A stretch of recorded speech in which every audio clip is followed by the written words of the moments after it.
Interweb, so no. I figured out how to describe it, Flower. Oh, describe what? The thing, the tejaban. It's like, you know the little, like, you know how some houses have the porches where you park your car under? Like an extension to the garage? They built one of those and they turned the garage into 2 rooms and like a mini laundry room. Is this a new stream? Did it make a new stream? I don't know. Did it? So. Oh, 2 streams. It is a different stream. Why? Every time I post it somewhere, I'm like, hey guys, I'm streaming now. Nope. No, you're not. You're the liar. I'm like, no, it was there. I swear. Crying. It crashed. But yeah, they did that to the house, and I'm just gonna redo the paint and the carpets and the tile and the everything. I'm just gonna remodel the whole house. I'm definitely gonna remodel the kitchen, make it a little more modern. Probably change the countertops from blue vinyl to marble or something, granite. Well, I guess we're not saying spooky stories anymore, but we can just tell normal stories. So I guess that's okay. Yeah, story time. If I think of any more spooky stuff, I'll tell you guys. Oh, come on, Alex, make me happy because content has. I did, but it wasn't spooky. It was funny. Well, funny stories were too. I mean, just remember that the strings. Everyone's talking right now. Sorry. Every animal does great. No, they don't. A-D-G. Every animal does great. Everyone's talking. I'm sorry. You want to hear about the time I was almost taken by this guy? No. Spook. Alright. I'll get nightmares, Becca. You don't remember what happened with your sweater? I'll get nightmares. Yes. I do. Oh. Don't worry, nothing happened. I don't even watch scary movies yet. Yelling across the street at me. Monster House isn't a scary movie. It's cool. Yeah, it's supposed to be scary, but it tries too hard. It tries too hard. No, not Monster High. Monster House, the cooler version. And better animated. And better animated. And better storyline. Golly, I keep telling you, you need a better computer, Flower. Yes, it is.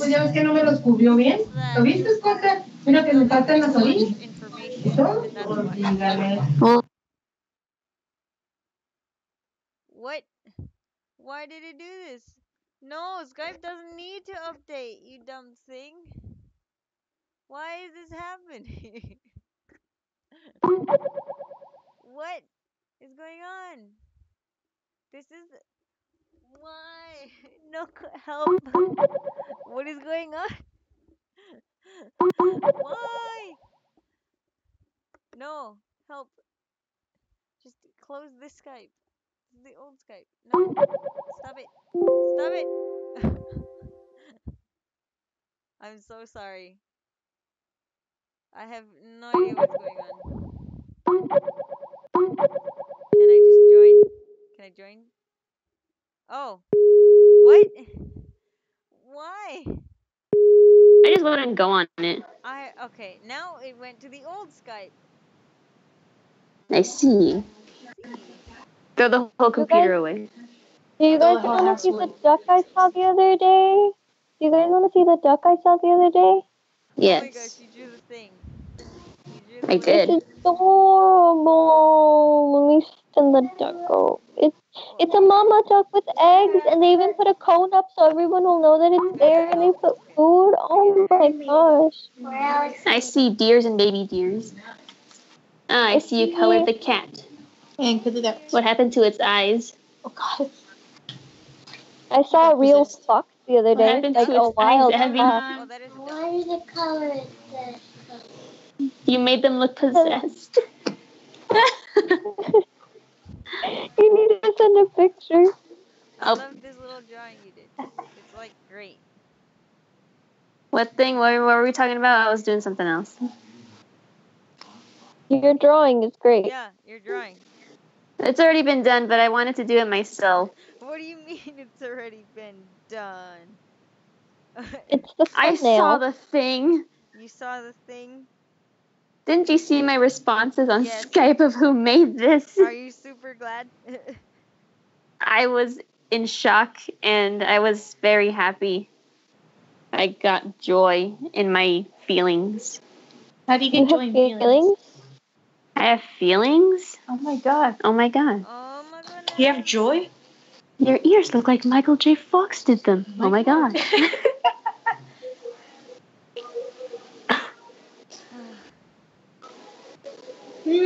Haven't been watching Brandon Rogers' new episodes. Okay. I haven't had time because of stupid school. Do it right now. I just sent memes. Huh? Today is Thursday. On the 27th. Oh, today is Thursday? Thursday. I'm like, oh, Yeah. I don't even know what day. They're gonna have the fireworks at Cheapin. Fireworks for what? Because it's homecoming. Oh. Remember how they used to have fireworks? Well, Yes. go. Let's go. Oh, let's go. Let's go. Ooh, I have a dance on Friday. At Chapin, they have Homecoming. the homecoming on the 27th, so we're going to go see the fireworks. They have fireworks. They have Why are they so homecoming on the day fancy? that I'm coming back. Yeah, you're probably going to be asleep, though. Yeah, Why I mean, are they so maybe. fancy? Might just That's be how hanging Chapin out with always Eddie. is. And I can't wait to go there next year. Oh, yeah, this is going to Chapin. Shoes that you're gonna go like that with those shoes? That school is not weird. Excuse me. Fight me. I just said high school. Which school? Oh, high school? Yes. I hated it. Yeah, let's look who I took to school with me. I hated middle school, Oh, too. start doing that. I can't Oh, find it. Mugman! And where are the socks? Squish boy. Don't hurt him. He's my mug. Nook always goes, it's Mugman and ¿Ahí estaba llorando? Wait. And his pal Mugman, and his pal Mugman, and his pal Mugman, My mug man does not approve of what you guys are currently doing. and his pal Mugman, and his pal Mugman. No, Khakis already said that enough. Well, Cuphead and his pal Mugman, and his pal Mugman, and his pal Mugman. The great memories. So don't worry. They don't worry anymore. You have two. Everyone's talking. Why were you crying? What happened? Why are there so many people there? Everyone just likes to be in the same room as me. Cry. I don't. Vibs, what are you talking about? You're always here. Because you always lead to cool stuff, so that's why that's the only reason why I follow you. I see. You lead to cool stuff. I mean, I am pretty cool on summer pretty days. rad. Oh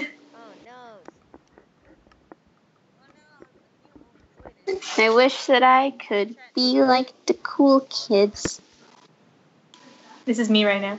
Damn, I just realized what today is. Today's September Because can't you 20th. delete the videos? Yes, today is the 20th. Yesterday is a sad day. Today is a sad day. No, yesterday was a sad day. Why? No, 'Cause today that's when is a the sad videos day. were uploaded.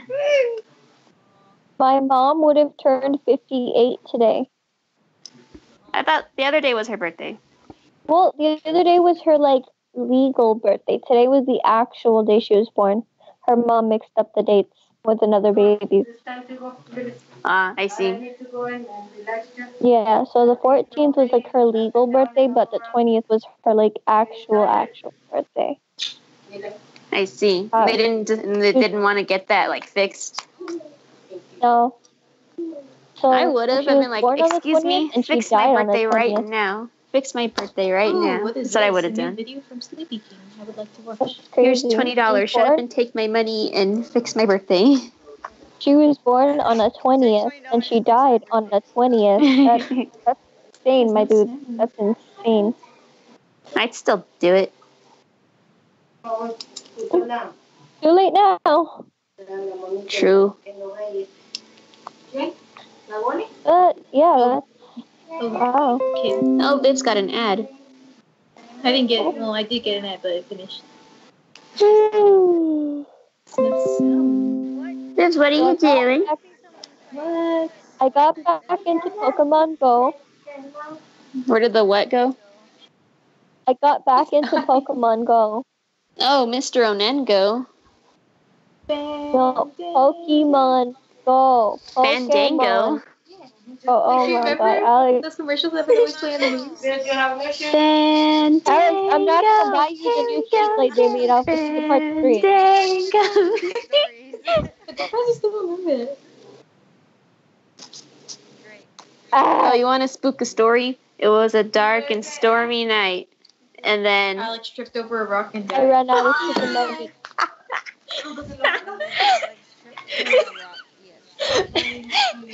Viv said an Alex tripped over a rock and died. The end? And then her ghost went to the casino. And then Gambled. Oh She no! lost her soul. Yeah. Oh no! She stayed there with the devil for all the time. Oh no! She never got to go on that day with potato Heart. and then it got peeled? What? No, Viv, tell the story again. Viv, tell the story again. You're not even packing. Let's go. I'm not Fine, you packing say 'cause the I'm not moving first anywhere. few things that you said before. I said it was a dark and stormy night, and And then Alex tripped over a rock and died. Yeah. then what? Her ghost Yeah. came out, she went to the casino, she gambled, and she lost her soul. And so she stayed with the devil for all eternity. Oh no! Oh my god. She was never able to go back to that You date need to set stop with Heart. Cuphead. Oh no! Stop. I don't think she's ever gonna stop with Ew. Cuphead. No, I'm kidding. Viv's the end? Question mark. The end, maybe. Maybe she'll trip over another rock. Maybe she'll trip over another rock. Maybe in the afterlife you trip over the ghost rock because the rock that you tripped over became a ghost. Ghost rock. Okay, I don't see any movement. No. If you want movement, this is movement. This is movement. No, that's movement. This is movement. You guys in the car. Mom, I love you. Please don't think of me as a failure. I tried my best today. You mean you tripped over a rock and died? How is that That wasn't your story, you fool. happen? How can you die so easily? I didn't have second chance on. You didn't have an extra hit points? No, I didn't have once more on either. I don't have my KH abilities equipped in real life. I'm sorry. Did you hear it? No, you trip on the rock and you just bleed to death. Why? Nook, Right now, because Nook is doing a temper tantrum. Why? She died. She died. No, because they're asking Abby, what did she do? And then Viv said, like, it was silent, and then Viv suddenly goes, she died, and then we all just laughed. Oh no. Am I too dark for this world, Alex? The what, Vivs? Am I too dark for this world? Maybe. I mean, look at your skin tone. What? No. Be racist? Stop it. She made a racist joke about me. This is a I'm gonna hit you with this chocolate. Now! Here, I'm gonna hit her with the chocolate. I guess. Here, I'm gonna hit her with the chocolate. She deserves to be hit. No. Yes, you made a racist joke. It's with you. You're fine with it. Since when was I fine with anything? You two are Always. sisters. Oh my goodness. You think with the life I have, I was fine with her. Yes. No. Yes. I may have looked like it, but inside I was internally dying. Why am I still wet from jumping in that cup? One day, Owl was out in the wild, wondering her own business, and then suddenly, out of the blue, came a rock, and not just any other rock, any ordinary rock. It was a ghost rock. No. As Owl's foot continued to move forward in momentum, it came into contact with the rock. It's No, like no. those things that are overly explained, and it's just. But instead, a ghost Alex, I lost the game again. Viv, stop losing the game. Save your game. Damn it! That's the only thing I can think about instead of thinking about how sad I am about contracts. Oh no, Conjun House, that's right.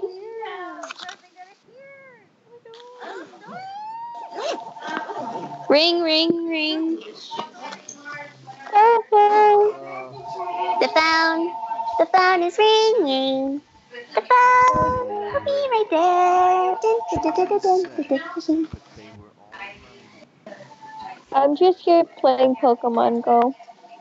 Catch Pikachu. How would they know? I've been looking for Pikachu, but What I would you can't say find a if I told you a Pikachu. teacher used the Blue's Clues game to teach us in school? What do you mean Blue's Clues game? There's many Blue's Clues games. I own like 2 of them. The normal one that we play on the show. You mean Blue's It's the Clues? ball, you Clues? stupid Swablu. Get Today and in Alex, the for ball. But they didn't have any blue thing, so they asked for someone for like a blue marker or something. So Golly. grabs my blue Sharpie. Golly. It was so fun. Did they go She realized that this when they played Blue's moment Clues? Yeah, they had the teacher literally went on YouTube to go for the sound effects. Oh my god. Your teacher deserves a reward. Miss Gonzalez, best teacher, 2018.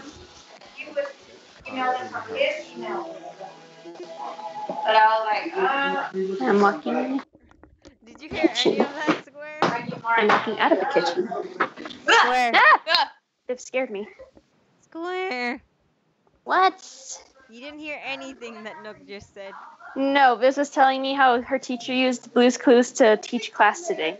What? Why? I don't know. Nook agrees that Blue's Clues is the best and is amazing. Don't take my headphone. Oh my god, no way. What happened? Meow. Get in the ball, you kitty.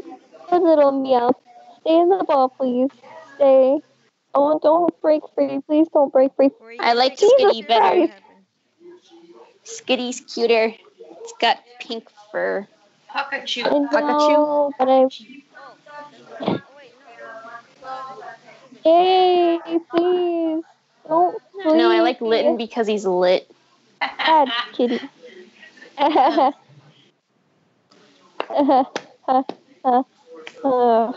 Jokes. Nice. Please stay. You know what else my teacher played on the violin today? What did she play today? The Adams Family. That's Yes. pretty cool. She like The Addams Family.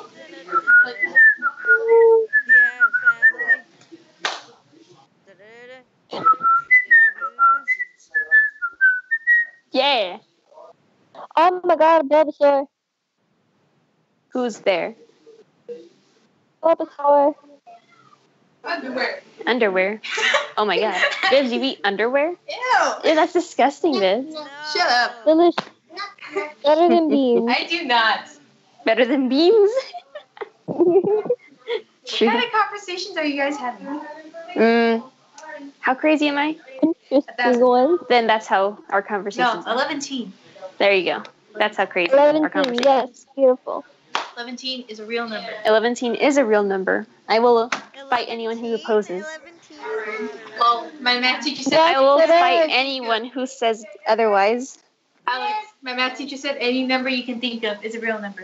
So That 11-teen teacher is a deserves number. another reward. 11,000. 11-teen is a real number. What about Durf? Sure. Derp is not Is that it? Alex, that's a word. What's the No, Viz, don't you remember you haven't seen that iCarly episode, have you? Probably not. She's tutoring this kid, but this kid's mean to her brother, so as revenge, while she's tutoring him, she says that the government made up a new number, and she just does like a little squiggly with her pencil, and she calls it Durf, and she says that's a new number. It's between, like, I forgot what number it's between, so like blah blah, and then Durfy 7 or something. Durfy 7, like, she teaches him how to count with Durf, and it's hilarious. Smart. Honestly, smart. Alex, That isn't a new show, it's an old show, it's iCarly. ahí tiene el aire puesto, ¿verdad? Sí. Corazón, medio frío. Por eso da. Mom, I'm ready, let's go. Let's go.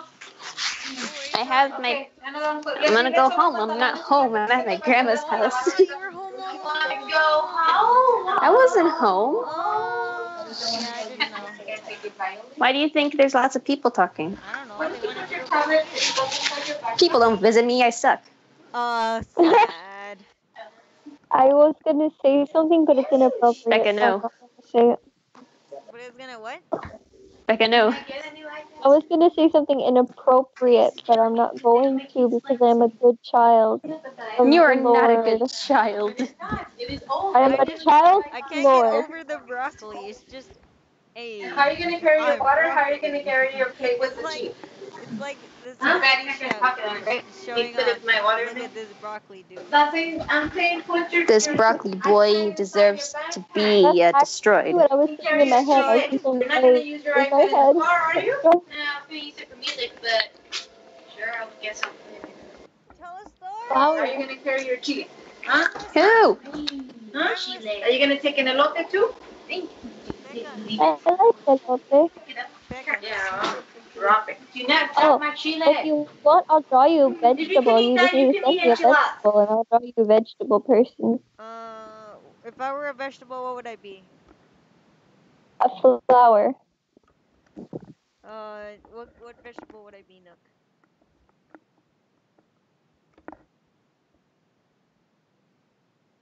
I don't even know what vegetable I'd be. I know a Mm. fruit, cause if heart's a tomato, tomatoes are a fruit.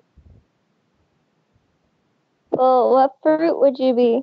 I I was gonna say cauliflower. That way we can like have matching icons, just reversed, like flipped. Yeah. That sounds great. Alright, do you want me to do the A but pointing the other side? Yes. Okay. Send me a picture cauliflower. And then I'll doodle it for you real quick. Send you a picture of cauliflower? Yeah, just send me a picture of cauliflower. Oh, okay. I guess we're gonna look at cauliflower. Time to look up some cauliflower. Yes. Yeah. Nook Or, even I wanted mean, to I tell could a look it up. story, but then like it was so noisy, and then Square didn't hear. Sad. Yeah, it was real I, noisy. Mississippi. No, it doesn't. I Yeah. wasn't. Don't you remember how Mississippi smelled? I don't remember how Mississippi smelled like. 'Cause I didn't like it. Yeah, it smelled like Mississippi. It smelled heavy there. This is how it smells. The air smelled It heavy. smelled heavy. It was very damp and it was hard to breathe.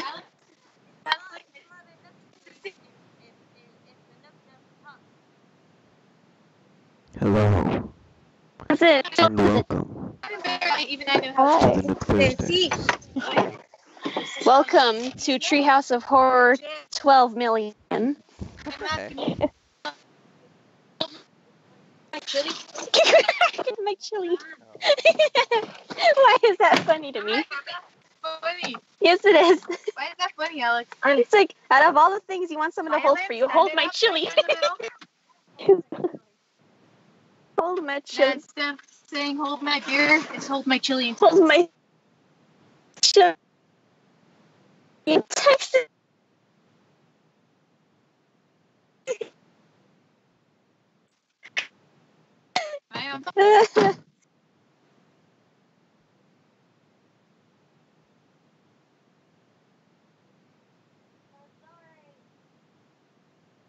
There's no pictures of just cauliflower. There's just recipes.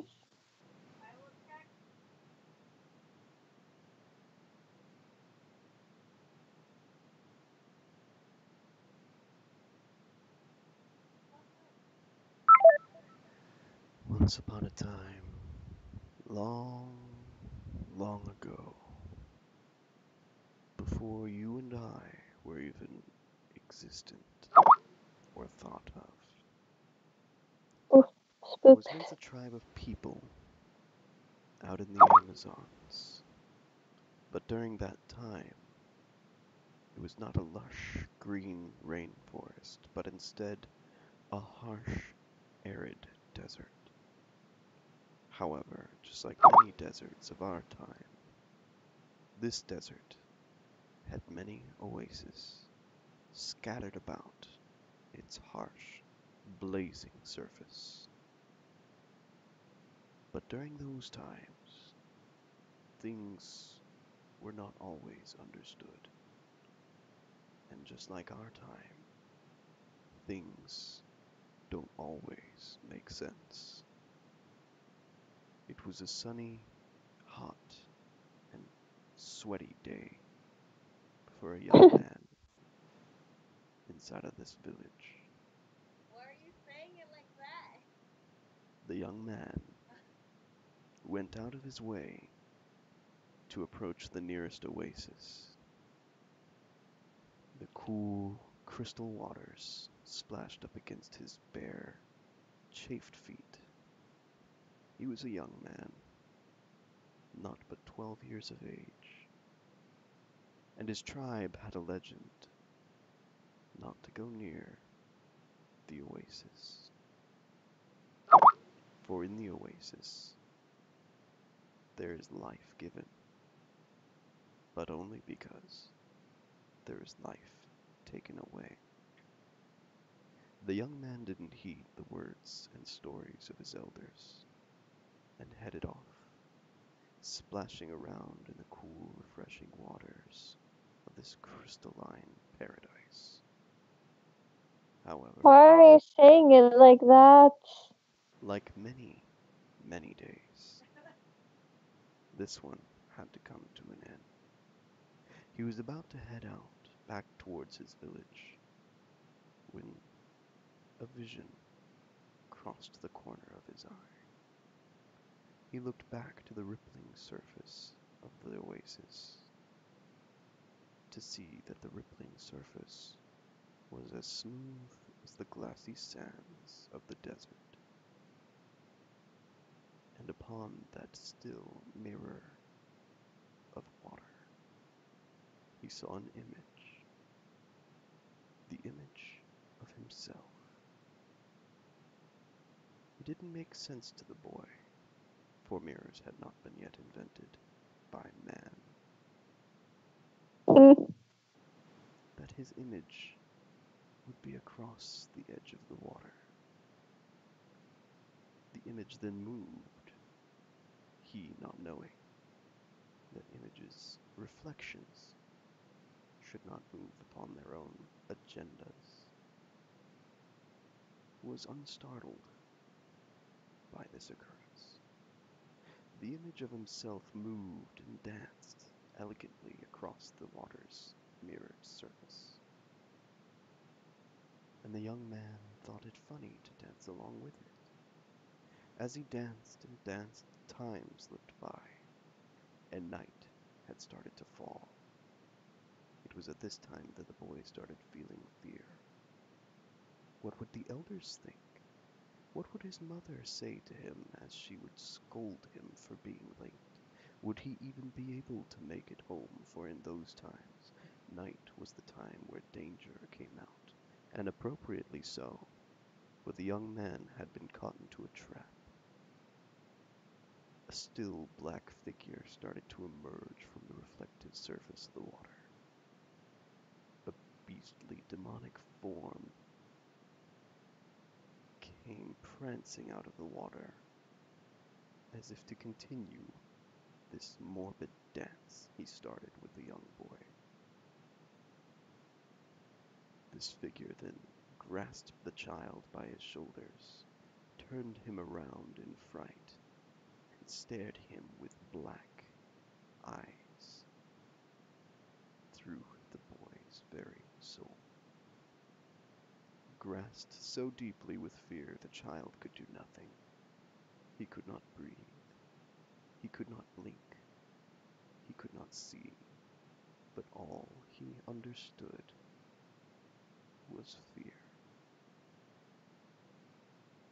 The figure opened its mouth, and from it proceeded vast words. Words which the boy didn't understand fully, however. He caught a few things. Boy, it said, why don't you dance with me the entire night through? I haven't had much fun like I had with you for a very, very long time. The boy said, finally gaining the courage to speak. But, but, sir, what would my mother think? What would my father think if I don't approach home? Perhaps they would forget that I am alive. The demon then shook its head and laughed with a gleeful cackle.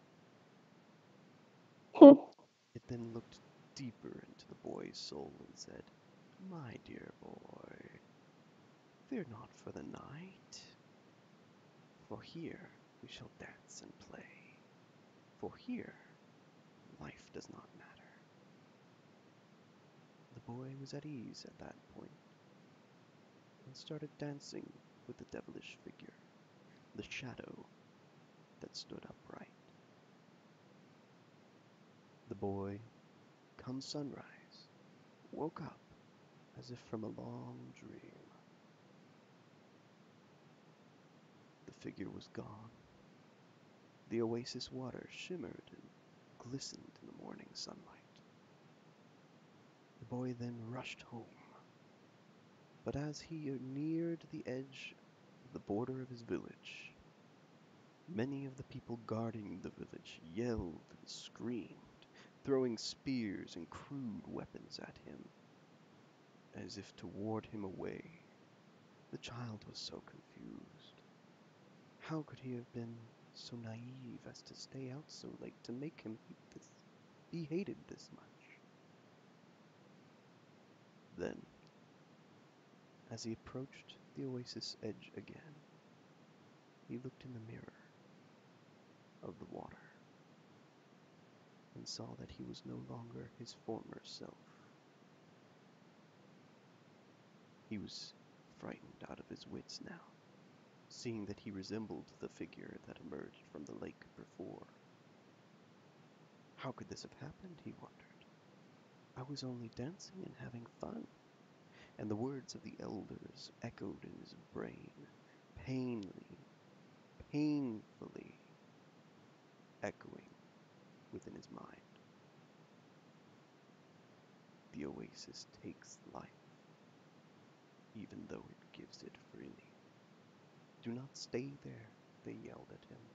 As if to bring new life to the images in his brain, he was tormented by these voices of the elders. He ran back, as a child could only do, in fear, to find solace and comfort with his parents. However, as he approached the village, he saw smoke rising in the distance as nightfall began to fall. The sun, with a blood-red setting, heralded a new horrific scene. Pillars of smoke billowed where the village should have been, and one lone figure stood at the border. It was his body, yet it was not his own. Gleaming black eyes stared at him into his soul, and he knew now that the fear he felt before was not fear, but caution. This was true fear. The end. That was spooky. Oh my goodness. It was like this big. That was very much spooky. Wow. There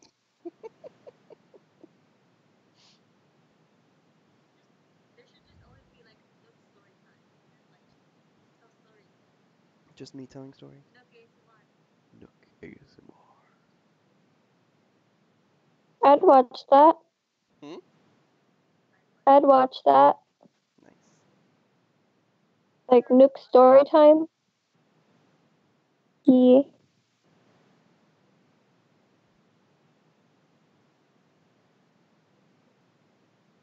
can just tell normal stories, man. Oh, just normal stories? No more spook? I mean, you could be spooked. You don't have to be spooked. I mean, was that spook enough? That was a lot of spook. Okay. It's on the record. Nook made that up himself. That's dope. Yeah. Oh. I'm already drawing your cauliflower flower. Yes! I'm a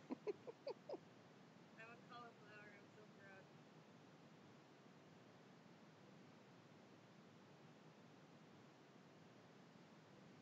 Oh, I remember one time, just to add on to the spook, it was a long, long time ago. It was a true story, too. Still is a true story. It happened to me personally. It was quite a while ago when I was, I think, 10 years old or so. It happened for years, though. I'd go to sleep and I'd have this dream every night. Every night. But it was an interesting dream. Basically, I was over at the old church that we used to go to over there in El Paso. And I would play out towards the playground, and then it was nighttime, and it was clear sky, and the stars were shining, and it was just beautiful. It was really a beautiful picture. But then, every now and then, there was something different about the dream. It became more of a nightmare at that point. I would cross this Oh. bridge, and it was just some bridge that normally wasn't there. Everything else was the same. It's just for some reason there was this bridge there. And I would cross the bridge over past the pine trees, and as soon as I stepped off the very last plank of the bridge,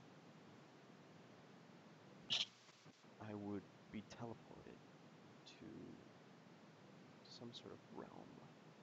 It wasn't like anything that I'd ever seen before in any other kind of dream. It was always contradictory of itself. It was dark, but it was blindingly bright. It was it was quiet, but you could hear everything that was going on there. And everything that was to be heard was so loud. And so with that, um, I just, you know, was wondering, what is up with this place? Is there something wrong here? And then there was something all around me. I mean, I wasn't technically there like a human being. It's just weird in the fact that I didn't exist there technically, and and I was there, but I wasn't. It's like I didn't have a body. It was just my spirit there, and so this thing was circling around me, and it was just this weird rushing figure constantly just rushing around, and I didn't get it. I didn't understand what it was after, but I knew it was bad. I knew it was gonna hurt me or kill me. And I was terrified of it at that point. I was just like, I was, it was weird. And it would just do that until I'd break down crying and wake up in a sweat. And I did not know what was going on at all at that point. I was just lost and confused and woke up after this nightmare. And this happened year after year after year. And I would completely forget about it. And after I had completely forgotten about it, that was the time when I had it again. And it was such a weird way, and I was almost constantly afraid to fall asleep again because this thing was there to meet me as I fell asleep again. Well, this one year, I go to sleep and I have this dream again, this nightmare. And this thing is just after me for some reason. And I cross the bridge, and I know all too well that this dream is going to happen again. And so this thing starts rushing after me, zooming around as if it's getting closer and closer. And then, and then for some odd reason, I stood up even though I wasn't technically able to. It was, weird.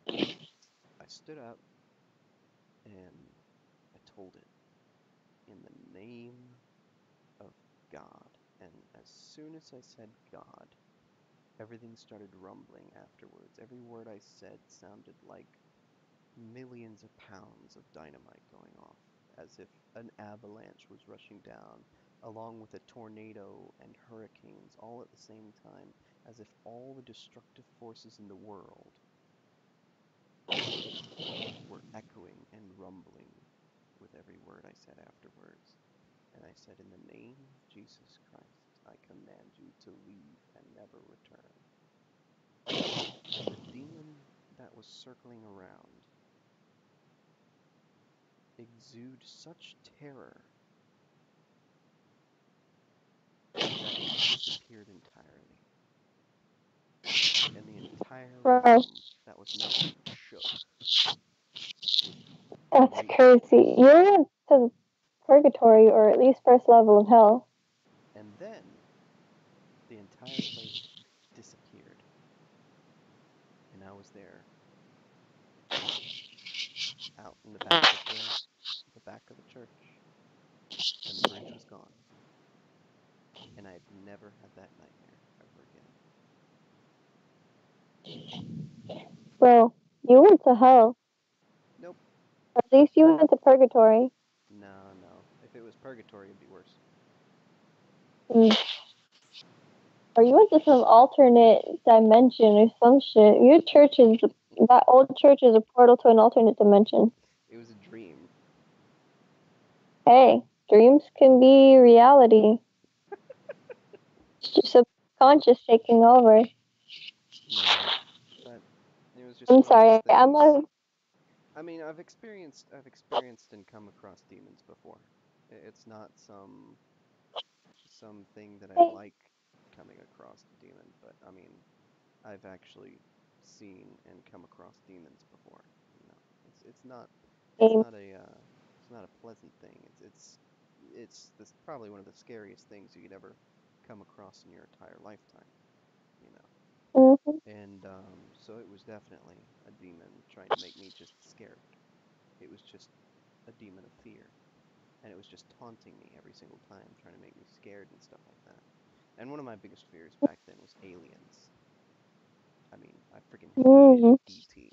You know, E.T. was like the freakiest thing to me, you know. I mean, those Martians from Sesame Street, fine, those were borderline. But, at the end, if it was freaking E.T., I was done. I was out. I would have nightmares about E.T.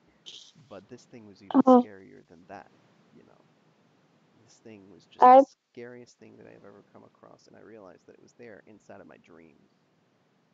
It was just that's insane. it was just there to terrify me. And according to the Bible, it says that you shouldn't be living in fear. If anything, you're only supposed to fear the Lord your God in the sense of respecting Him, but not be in terror or in complete, Fear. fear. Just you're not supposed to be like that because you've got the guy who made everything on your side. I mean, Yep. why would you be afraid if you've got the person that controls the entire solar system, you know? And here I All was the afraid of universe this and all the demon, galaxies. you know? I've And come face to face with a demon before. Like, literally, it was standing in front of me. It hmm, was so scary. It was at that house. I said it's diagonally across from my house. So not the house directly across the street from mine, but like two houses down. hmm, And it was in their garage because that house was abandoned for a lot of years. hmm, And some crackheads used to go in there and perform satanic rituals. hmm, And I think they ended up anchoring a demon to that house. And I've seen 10 owners go in the like in my lifetime, I've seen 10, 20 owners in and out of that house because of that demon. It resides in the garage. And it was terrifying. I went in there once because one of my friends when I was a kid, her name was Sasha. She lived there when I was like 10, and I used to go to her house all the time. And she kept telling me about the man in the garage, the black, like the dark shadow man in the garage. And she said there's just this tall, dark figure that would whisper things to her that was in the garage. And my mom was really religious, so I knew a lot about like demons and all that. So I went in there and I took one step in that garage and I heard it. I heard all this like mumbling, grumbling, whispering type thing, and I got this feeling and I'm like, this is not good. This is some real demonic stuff here. And then I just see like this black thing appear in the middle of the room and just point at me, and I noped out of there. I never went back to that house. I said nope, nope, nope, nope, nope. Yeah, yeah.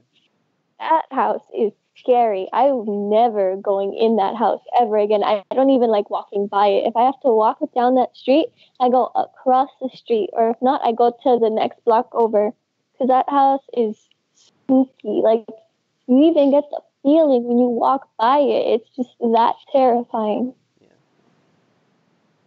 But that's one of the biggest things is they want to use fear to try and get you to be away from kind of like get you distracted from God. That's one of their biggest things because they can't physically lay their hands on you unless you allow them to. Love them too. Yeah. Yeah.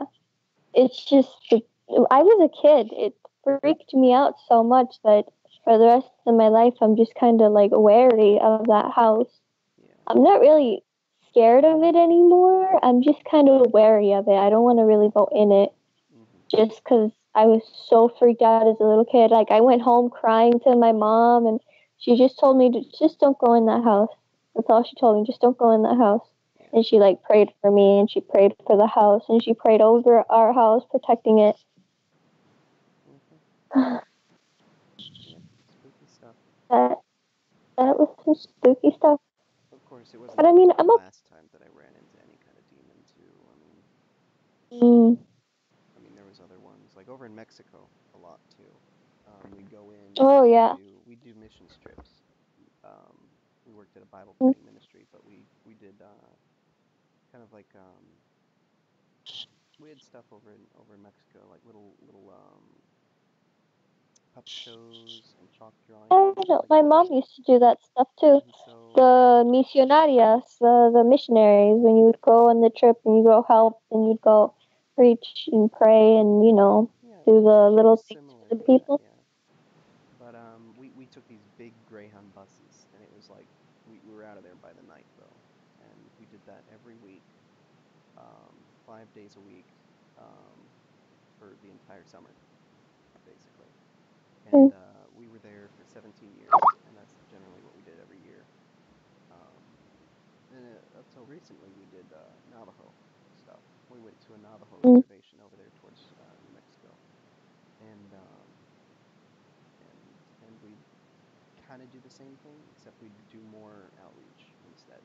Instead of setting up in a park saying, "Hey guys," announcing with speakers and stuff all over what is, saying, "Hey, there's going to be this show over there in this park here of this colony or colonia and stuff like that." But anyways, there's a couple yes. times where we'd come up across something more supernatural, and even the pastor was terrified. But it wasn't until he'd talk with more experienced people in our group, like the group leader and some of the other people inside of the group, that it wasn't something that he needed to be like afraid of. Like one time there was this cat that literally just standing there. This cat, not a black cat, but just a cat, um, was standing there That's such and a it said big myth. it was. Like, Hmm? black cats are a really big myth. No, it's just a regular Like, cat, like white yeah, I fur, know, but brown fur. Yeah, that's just a myth that all black cats are evil. That's just a myth. yeah, yeah. So this cat comes along and sits right next to the pastor's leg, right? And so as the pastor goes to move, the cat looked up at them, and there was like three other guys talking to him. And so this cat in Spanish says, "What are you doing here?" Oh my god. in plain Spanish. What are you doing here? And they look at the cat. Yeah. ¿Qué estás haciendo? That's what they were saying. And ¿Qué estás so, haciendo? That's they creepy. they looked at the cat and they're like, ¿Qué? And the cat said it again. ¿Qué estás haciendo? And they were like, what? And so the pastor ran because he was terrified. And there was only one guy that watched the cat, and the cat just stayed there staring at him and asked him just a couple more times. And the pastor got the group leader, and he dragged him over. He says, "Look, he's speaking." And so another elderly pastor from another church that was there, um, he's like, "No, you go away." And the cat said, "I can't go away. You're our enemy," in Spanish. Oh, snap. And so the pastor got a gun out of the church and shot the cat. What? Yeah. I didn't know this. I mean, it was just one of those things, that you just don't want near your church at all. I mean, a cat Yeah. that's speaking Spanish, plain as day That's Spanish. Bruh, if a nice. cat's speaking at all, that's a scientific breakthrough. I mean, he No, might have it a was just a demonic possessed possession. cat. I've actually Yeah, seen the call the demonic possession scientists. being Lord. exorcised. Like, I remember I went to a church summer camp. It was I I don't would know. never I go don't remember. anything hosted by a church. No, thank you. Religion, go away, please. Well, I was at a religious camp my mom made me go. It was the one they have in Dallas, that super big one that's always in Dallas. It's like a worldwide famous camp. Nope. It's super expensive. But I went one year, and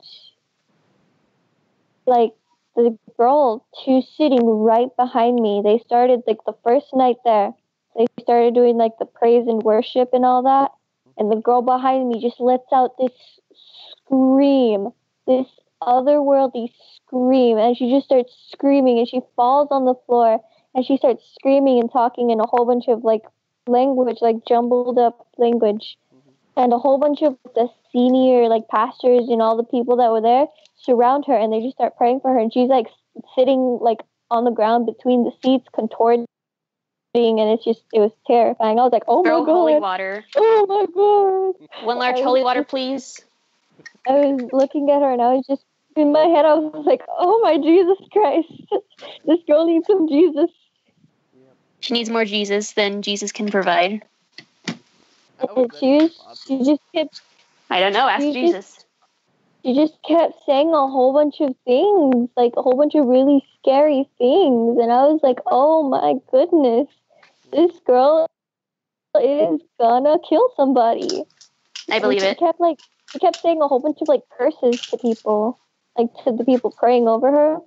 And the people praying over her were like, "In the name of Jesus, get out of here," blah, blah, blah. And I don't know. It wasn't the first one at that camp, too. There was like 2 other people that were possessed that were there.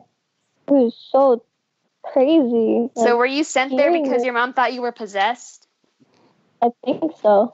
Because that was during my bad times. That was during my like really bad times. She probably sent you because of that. Yeah, but it was the scariest thing I'd ever like seen in a church. There had been other possessed people in like the church my mom and dad go to before, because they like specialize in things like that, like possessions and like really sick people. That's what they like, do their thing with. But that was like the scariest possession I'd ever seen, because she was literally a foot behind me. So it was right there, and I was terrified. And my pastor that I was there with, he just kept telling me, just look forward, just focus on the praise and worship, just don't pay attention to what's happening behind you. I was like, oh my God. I was just sitting there like, oh God. I mean, possessions aren't that new to me at this point. I've seen quite a bit from the church. Because after you turn like 15, they don't really hide them from you anymore. Yeah, it was scary, man. That one was scary too. I mean, I She was just realized a long time ago that it's not really something to be afraid about. I mean, it sounds weird, coming from me. It's the scariest thing that you're ever going to come across. It's demonic, you know. I mean, it's just, but you're just not supposed to be afraid of it. You're not supposed to let that fear control you. that's the thing. I mean, you're going to be afraid of it. You're going to, your heart's going to race, adrenaline's going to pump. You're going to be like, oh my God, what do I do? But I But mean, you can't let that fear control you. You can't let that fear take over and that's the and thing. distract you from what needs to be done. That's the thing. Yeah. But yeah, there's a few other things too. For some reason, I can sense death. Mm. Like, like for some reason, there's just this feeling that I get, and it's not really a bad feeling. It's not a cold feeling. It's more of like a calm relaxation that sweeps over me, and I'm like, wow, okay, someone's gonna die soon. Dang. One of those things. And This would have been nice to know 2 years ago. yeah, it's usually somebody that I'm around for a little bit. Yeah, you didn't know my mom. One time it was the first time that I really realized it, that I really paid notice to it, was we were visiting a friend of ours, and her name was Cindy. Anyways, she was a family friend. She was in the military, and my family was all in the military, so they knew each other.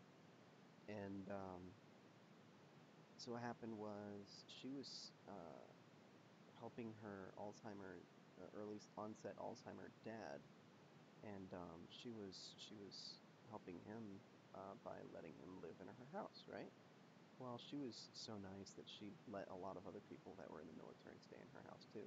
Usually, people that were family friends and stuff like that. So, my brother Jesse, when he was done with basic training in AIT, he stayed over there too. And so we visited her one year, and we were staying inside one of I think it was the living room, and for some reason there was just this calm presence around there. And there's this big dog that she had, fat dog, like really fat dog, and but it was a bigger breed of dog, and it was just really calm.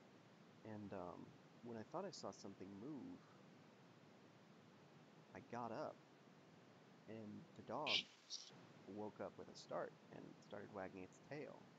It came next to me, and I looked over to where I thought I saw something move, and it was staring over there too. But it was just wagging its Oh. tail, like nothing was wrong. And I was like, huh. And so for some reason, it was dark, like really, really dark, like new moon dark, but I could still see a little bit. And so I just saw this kind of, not a wisp, but just something Mm. move around the living room. And it just had a presence of restraint about it, as if it wasn't, as if it knew it wasn't supposed to do something at a certain time. And so as it was going on, it lasted for about 5, 10 minutes, but it was mainly stationed around a certain door or hallway. And I was like, maybe I'm just imagining things, maybe it's just one of those crazy things again. And so I'm just watching, you know, and I fall asleep. And the next day, I'm like, Mom, I think someone's gonna die. She goes, what? What's wrong with you? We're leaving the house at that point. I'm like, no, it just feels like, I don't know, her dad's gonna die soon. She goes, oh, honey, I mean, he's old, yeah, but you don't think that way. I'm like, no, it just kind of feels that way. And then she looked at me and she goes, huh, okay, we'll see. Well, a couple weeks later, we get a call that Miss Cindy had died, that she drowned in her hot tub. Why? And people, I mean, she had her own health problems, her own health issues, and people had thought that there was foul play involved. I mean, she was just one of the more upstanding members of the place over there, of the neighborhood. And Mhm. so people were like, well, this doesn't make sense. She wouldn't just commit suicide or anything. She wouldn't you know um, cause some sort of you know ruckus or anything for nothing. She's an upstanding member of this neighborhood. Volunteer firefighter, all this other stuff. And so they did the investigation, and they deduced that she had died of a heart attack, or she had started getting a heart attack in her hot tub before she drowned. Damn. And she was taking some medication, and it turns out it was because she was trying to get off of the medication. I mean, she was on the medication for a long time. She was just trying to not rely on it so much. Well, when she decided to take the medication again, something happened while she went into the hot tub, and it caused her heart to fluctuate so much that she started going through a heart attack. Well, she can't exactly get up during a heart attack, so she ended up drowning. And That's crazy. but it was only a few weeks or a month or so after I felt that thing. I was like, whoa, that was weird. And so um, another time was when one day we were at our house over in El Paso, and we had a sister-in-law. Her name was Debbie, and she got cancer one day, and Mm. she had two children, and her husband is my half brother, and and he was stationed off over in Afghanistan at the time. And Mm. so what happens is we helped her through the chemo and everything, and she started getting better. And so at that time, the doctor's like, yeah, she's well enough to be stationed with you over in Skullfield Barracks over in Hawaii. And so she moved over to Hawaii, and there was a couple things with my nephew Brody, how he didn't like grass because he thought grass was weird because he'd never seen it before in his life. And so he was terrified of grass. It was just hilarious to hear about. Well, what happens was a couple weeks or months afterward, we heard that her lungs had started to build up fluid again due to the cancer. Mm. And she went to the hospital again. Well, the church over there was really nice, and they decided, you know what, we're going to have church services with her in her room. And she really enjoyed it. I mean, she was just tickled that she would be able to, be able to have church in the hospital because that's what was really important to her. Well, Mhm. one morning we wake up and something just seemed weird, you know. It didn't seem right. Mm. It just seemed off. Like, I don't know. I mean, it just seemed like there was this The peace. atmosphere was It was a too very calm. peaceful, calm morning, a silent morning. And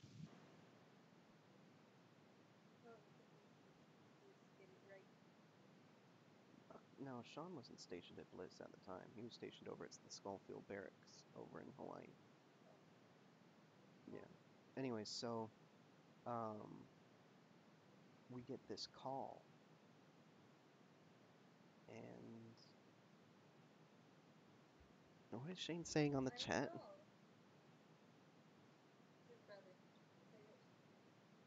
Oh yeah, so Shane, he's in the chat here. Shane D-Reps, and he's my little bro, and he had that weird feeling. He had Mm. a weird feeling like something's wrong, you know. And then as soon as we got a phone call, all of us, usually we're like TV junkies. We're completely glued, and we're completely glued to the TV. And as that happened, the phone rings, and all of our attention was ripped away from the TV. Just the phone ringing. For some reason, we knew the phone call was important. So I just kind of like shrugged it off, like maybe it's nothing. Well, Shane was very in tune with it at the time. And he's looking at Mom, and Mom got really serious. And he realized this call was about Debbie. And we realized that Debbie was dead that morning over in Hawaii.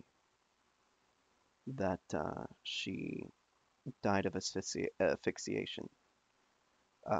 Her inner lung, the procedure that the doctors did was her inner lung um, was glued to her peripheral lung. And there was fluid buildup in between. Well, they drained it and they sealed it together, hoping that it would prevent more fluid from building up. Well, there was pockets afterwards that would form inside of her peripheral lung, and they weren't able to get in and drain each and every pocket, and she died later because of it. Well, as that happened, all of us, because she lived with us for 2 years, and we took care of our nephew and niece, and they were just a part of our life at that point. After 2 years, we stopped homeschooling for them, and it was a really, really sad time, and we all knew she was saved, but it was still very, very sad for us for some reason. But it was just that feeling of death had come to pass.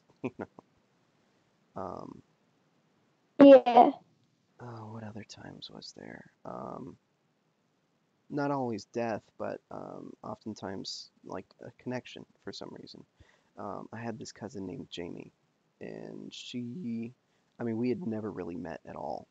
Except for when I was about a year old over in Georgia. And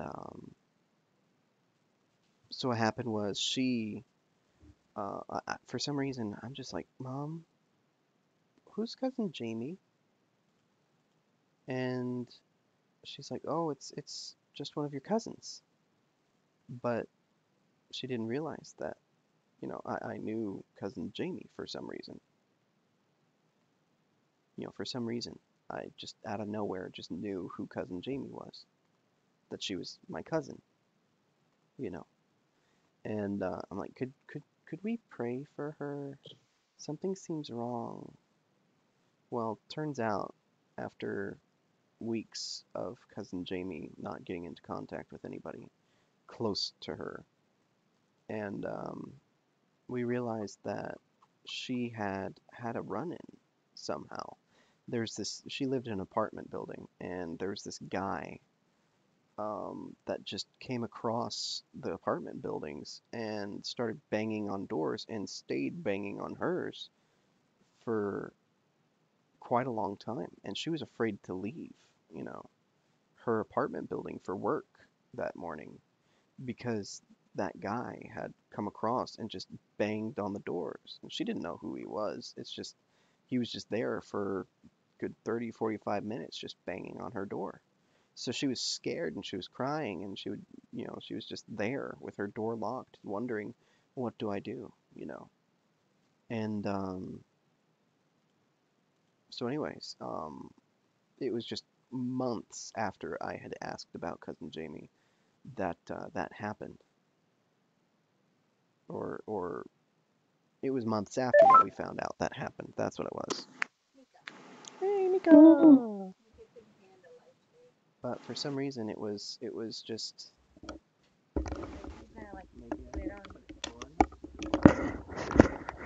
was the same distance away as it was right now. Can you hear me better? Yeah. Oh wow. Okay. But anyways, yeah, that's all the spoop stuff that I have up with my brain. For some reason, I'm just a spoopy guy, or spoopy stuff in my brain. Yeah. But not much is I happening get out a over here. sense of It's kind of I interesting. get a sense of what kind of like things people carry on their shoulders, like what kinds of mental illnesses or like demons, like what people's personal demons are. I get a sense of that when I talk to people. That's cool. Yeah. For most of my life, I was struggling so much with my own that I didn't even realize I could do that. It was until I got out of my situation that I realized, hey, I could figure out how people are. It took me a while to figure it out, too. I figured it out while I was at work. Because every time somebody would come by and just, like, I would be talking to them at my register, I'd kind of get an idea in my head of what struggles they were going through or what they were dealing with at the moment, and I'd kind of just give them a little, hey, I know you're going to be okay soon, or I know your mom is going to be okay soon, or I know da-da-da-da is going to be okay soon, or I know you're going to pull through whatever you're going through right now. Keep your heads up. Or I would just, give them some kind of something to make them feel a little better, Mm-hmm. Some sort of And it was encouragement. weird. Like, I never figured I could do that. And I think that's why I was in such a low place in El Paso, because I was dealing with not only my own negativity and my own personal demons, but I was dealing with my brother's too. Mm-hmm. My brother's a really bad person. My brother has a lot of things, a lot of demons surrounding him. He has a lot of demons surrounding him ever since we were little. I've always figured something was up with him. I don't know. My mom always said that too. My brother's a little troubled. Even when we were kids, she'd say that. And my brother was always a little troubled. My mom was a good person. You never got to meet my mom, did you? No, I don't think I did, actually. She was the embodiment of light and hope. She was a little strict and a little crazy, but she was just such a light person to be around. Like, just being around her made you feel good. Like, it made your heart feel a little lighter. That's nice. Yeah, just such a good person. Like, she was so patient and so kind to people. She was always giving and never expecting anything in return. Yeah. She was like a little flower, a little rose. It's sad she had to go so soon. A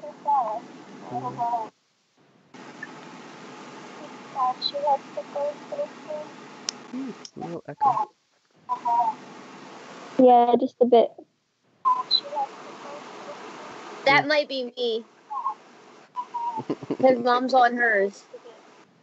That's okay. But yeah, first emotion for me has always been something I've been easily able to grasp onto. People's emotions is. None of my watch, but I got to go to sleep. They can hear you. But yeah, emotion has been something that just comes easy to me for some reason. Whenever somebody has some sort of emotion, I'm able to feel it. I mean, it's not like I'm like empathic, I don't think, but I mean, it is easier for me to pick up on emotion, even though, I mean, sometimes I don't want to act upon, that emotional kind of thing. A lot of times, empaths want to or start to feel the emotion that other people say they're feeling, but for me, it's been more separated for some reason. It's been a more separated empathic kind of thing. I think I'm a little bit empathic. I think that's what it is. I'm an empath. I think, yeah, that would make sense because I can feel what people are feeling or what they're struggling with. Mm-hmm.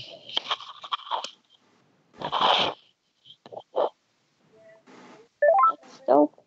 Oh yeah, there's this one dream. It wasn't really a nightmare, but it was definitely bone chilling, and it was more of a vision actually than anything else. Do tell. So it was the dream of a dying church, and I was always confused when I was younger about, what certain things meant. I mean, like, what does it mean by the church, or what does it mean by, like, a dead church? What's a good church? What's a bad church? That kind of thing. So I started wanting to get answers from this kind of stuff, and I get different opinions, but not real answers. And so one night I went to sleep. I don't remember when, and I don't remember what season it was, which is kind of interesting. But I do remember the dream I had, and I could still remember it perfectly and envision it to a T to this day. So I walk into this church, and it's a very old style church. Not big, not huge, but it was a very, very nice church. So it had two swaying doors for the back, and it was really the only entrance. Um, and you'd go straight down the aisle, and at the very end of the aisle was the podium where the pastor would stand up. And there's this big marble cross with this red scarlet sweater or scarf kind of thing laid on it, and the pews were all made of marble, and it was all shiny and bright, and the stained glass windows were just amazing. And every speck of light that came in got color from these stained glass windows. And underneath each stained glass window, I think there was about 5 or 6 on each side. Underneath every stained glass window was a golden plaque, and on that golden plaque was scripture verses. And it was just beautiful, this entire church, and this red rug all the way down the center of the aisle. And it was a scarlet red rug with golden filigree kind of tapestral designs on the edges, towards the edges. And it was an elegant, beautiful picture of a church. Everybody that was sitting there, it was packed full. Everyone was shoulder to shoulder and elbow to elbow in these pews. Everybody was just packed in this tiny but elegant, beautiful church, each of which were stereotypical, brown jacket, dress shirt, suit and tie kind of people. All the ladies had either bunned or whatever kind of hair that they had. Need the light for this. And so what happens is I'm looking around, and it's a beautiful church. The pastor's not up there or anything, but it was a beautiful church. And I look back towards the back doors, and at the back doors, it was just bright. It was all white outside of the doors, like sun was shining in, and it's all white. But there was this one silhouette, and it was heading outside of the church, and the doors shut closed afterwards. He's getting in your trash can. So I turn around, looking back at the church, and everyone in the pews had changed. Instead of being, stereotypical churchgoers, everyone was like punk rocker or heavy metal rocker kind of people, and they all had mohawks or piercings everywhere, massive tattoos laid across their entire body, and some of them were wearing really skimpy clothing, and it was just everybody, instead of being looking as though they were good Christians, instead they looked like they were about to murder somebody. But they were all shoulder to shoulder packed inside of this church again still. And It was like, oh, what was it? And it was like everything started to fade to gray. The marble pews started to crumple and crack and disintegrate at the edges. And the pillars that were up towards the podium started to crumble and fall down. But people were still inside their pews as if it was okay, as if nothing had happened. All the gold plaques started to turn black, and gold doesn't turn black. Gold doesn't tarnish at all. Gold will stay looking like gold for a very, very long time. Well, this gold plaques with scripture verse just turned black. And the stained glass windows, instead of being bright, vibrant colors coloring the light that came in through these windows, it all just faded to a dark gray. And the rug down the center started to disintegrate before my very eyes, and the podium itself started to crumble and disintegrate, and the whole church started to just look as if it was dying. The roof and the beams and everything around it was just disintegrating, as if time had been accelerated or something like that. And all of a sudden, out of nowhere, this big, black, thorny claw reaches out of these plaques that used to be God's word, but instead, nothing remains. And these claws reach out and shoot out and grasp these people either by the shoulder or by the head or whatever. And instead of dragging their body, you saw their soul get ripped out by these claws. And their body just lay down limp. And so it's this whole thing happened in front of me. And these claws gave off this heat that was hotter than anything else I have ever felt alive. And this is coming from a guy who melted aluminum in his backyard and had to pour water onto his long sleeve shirt and saw the water start to turn to steam inside of his long sleeve shirt. That's how hot fire I've been near. I poured water all over myself before I got near it, and I still got my eyebrows singed. And so these claws, and these unearthly, unholy claws, just dragged person after person's soul. They tried to scream for help and grab onto the pews or something, and they couldn't. It's just their soul was dragged into the black void of those plaques.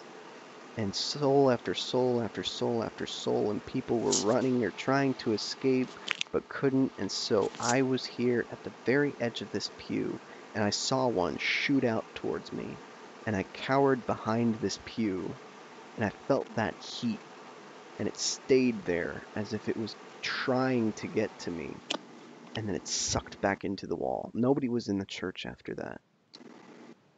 Not even bodies. But as I opened my eyes in the dream, realizing that the claw had gone away, I see the feet of someone there, above me, as if they were protecting me. And then light started streaming in through the doors again. And then I woke up. I didn't even get to see the person, but I knew who it was. I didn't get some sort of dream interpretation, but I knew what the dream meant. And it was just one of those things that is hard to explain, but the only things you can really equate it to is stories in the Bible about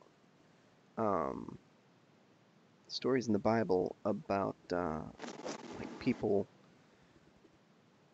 having and interpreting dreams, like Joseph interpreting the dreams of Pharaoh about the famine, or about how his brothers would bow down to him.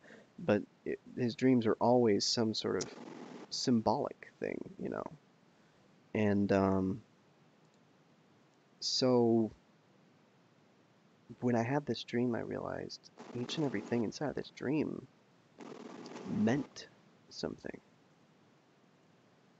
I knew that when I first came into the church, that's where people are supposed to be.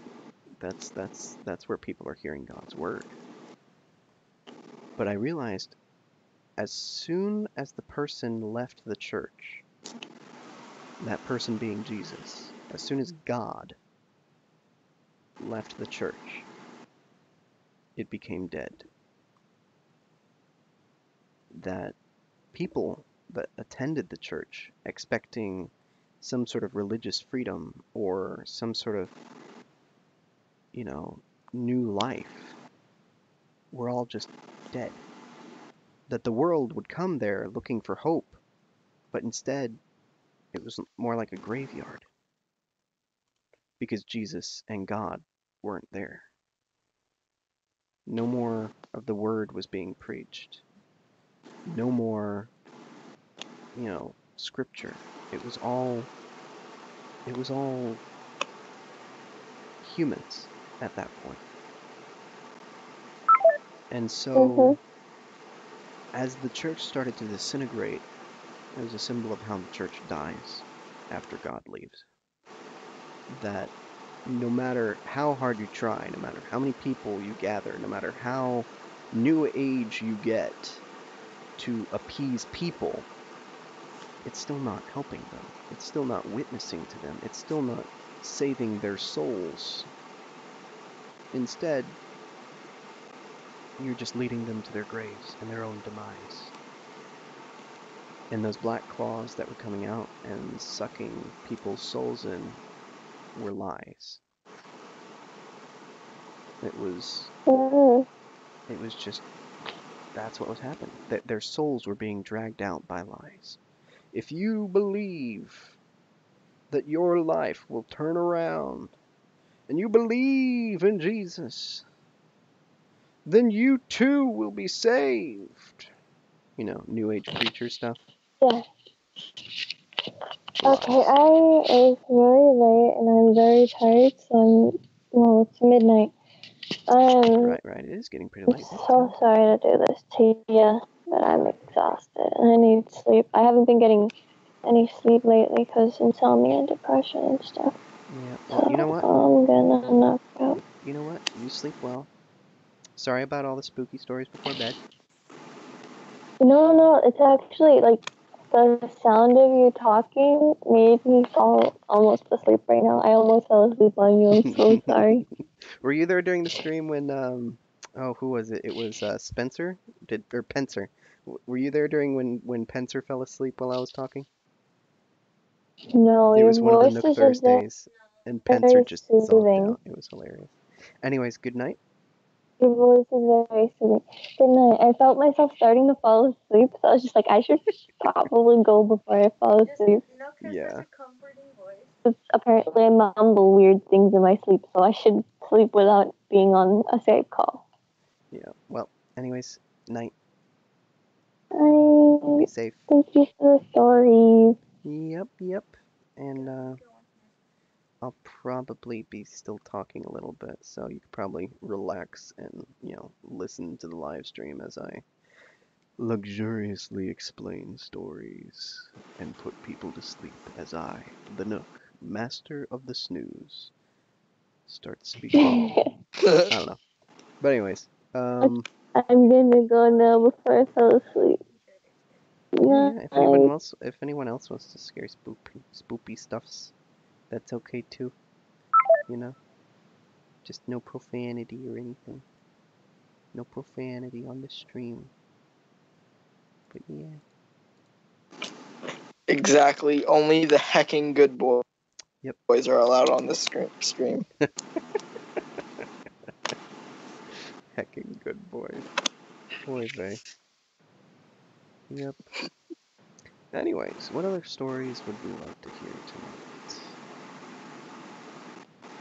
Stories of adventure, stories of horrors, or perhaps maybe stories that I have learned over time from other people.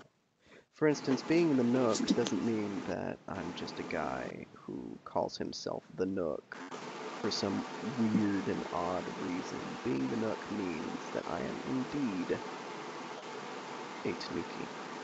And being a Tanuki, I've traveled the world over in many different ways and learned many, many different things, including stories from other nationalities, other legends, other lores, and I absolutely adore doing this kind of thing.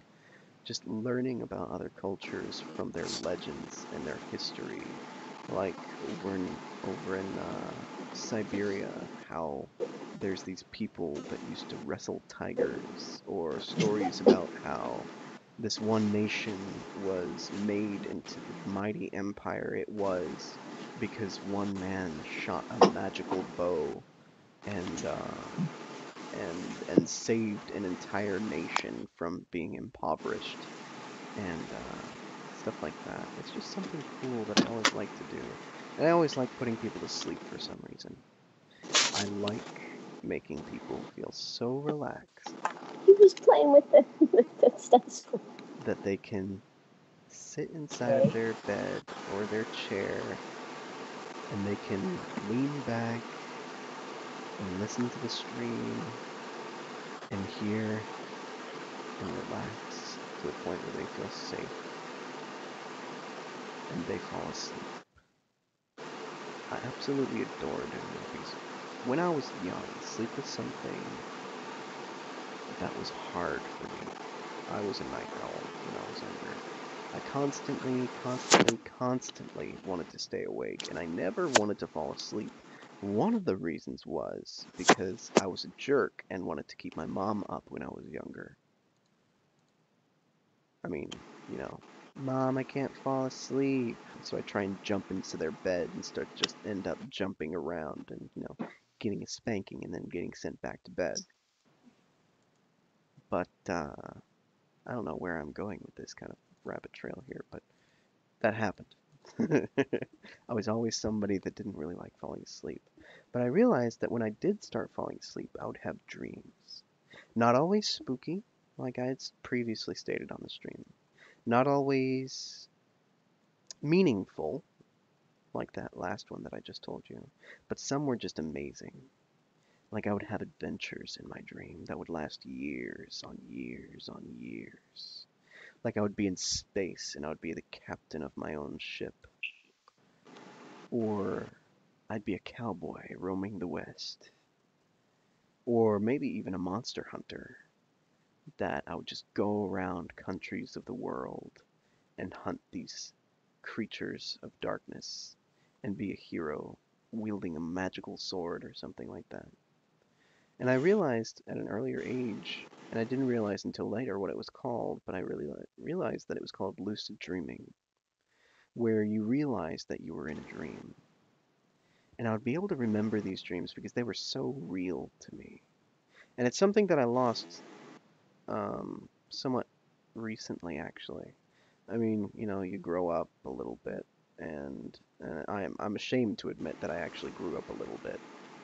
But you grow up a little bit, and you start getting worried about things like, mortgage or payments, or if, you're going to be able to, survive the next week, or, if you're going to be late in the morning for work, and a lot of that takes away from being able to lucid dream, because lucid dreaming is all about kind of like a freedom that you have. Well, sometimes I would dream stuff, and I think one of the more fun lucid dreams that I would have, because sometimes I would continue stories in my dreams, and I would have these dreams of like, I would have a dream that I would continually go back to, and in the dream, I was a superhero. But not just any superhero. I was the superhero. Superman, heat vision, frost breath? Ha! I don't need any of that. I just needed my fists. I was One Punch Man before he even came into thought, you know. Do I have to be like right here? Jeez. Scared the heck out of me. That's some spoopiness right there.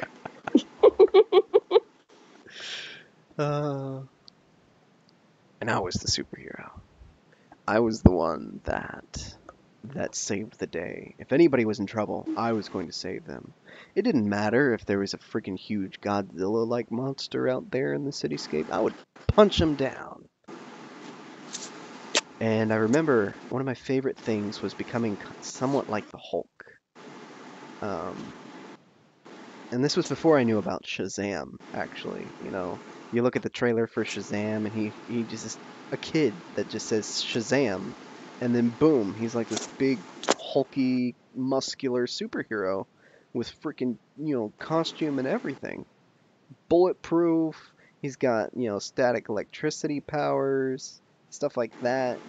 And I would do something the same, except I would be like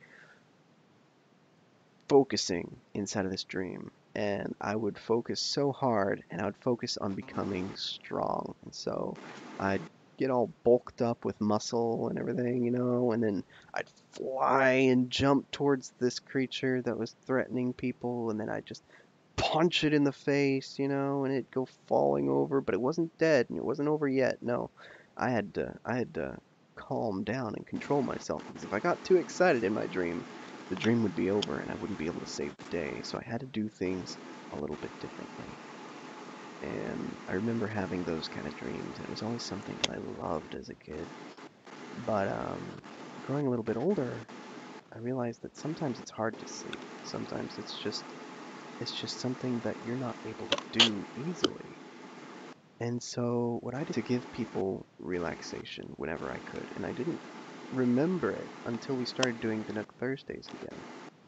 And when I did the Nook Thursdays, it was late, usually, over in El Paso. Well, El Paso is actually 2 hours behind the time over here in Georgia. And I realized that whenever I would start doing the Nook Thursdays, people would get really relaxed. Like Pencer would fall asleep one time. And I didn't realize it until someone said ASMR in one of the streams. And so I was like, what is ASMR? So I looked on YouTube ASMR and learned the history about ASMR and auditory sensory meridian response. That's what the ASM and R stands for. And so I started listening to it and realizing that a lot of people that doing ASMR, a lot of the older people, were using sound cues and stuff like that. And they were doing things like tapping or bump their mic sensitivity all the way up. And so you could hear their breathing like... And it was really, really annoying to me that all these people, really, like, almost overnight, would get thousands of subscribers just because they were being as quiet as they could, whispering as much as they could, with as loud a microphone as they could get. And all they were doing was sounding like this. And honestly, that's really annoying to me. I mean, just whispering constantly during a video, and tapping your camera screen, and getting thousands of viewers? What? So I decided that I was going to do some little experiments during some of the Nook Thursdays. And I like ASMR. At least some of them, anyways. And keeping up with the ASMR, somewhat of the ASMR community, somewhat keeping up, I realized that there are quite a few of them that were then called and labeled ASMR bots. And the reason being, they were all female, and they all showed some kind of cleavage. And I realized that was the main reason why they had subscribers. Well, I'm a dude, and I don't have cleavage. Thankfully. I haven't gotten that overweight yet. And so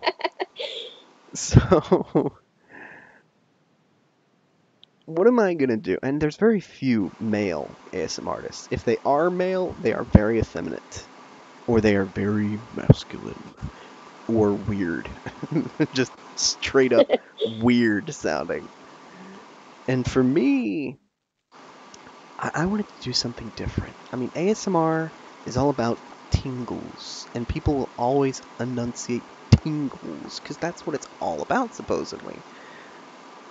So instead I decided, you know what?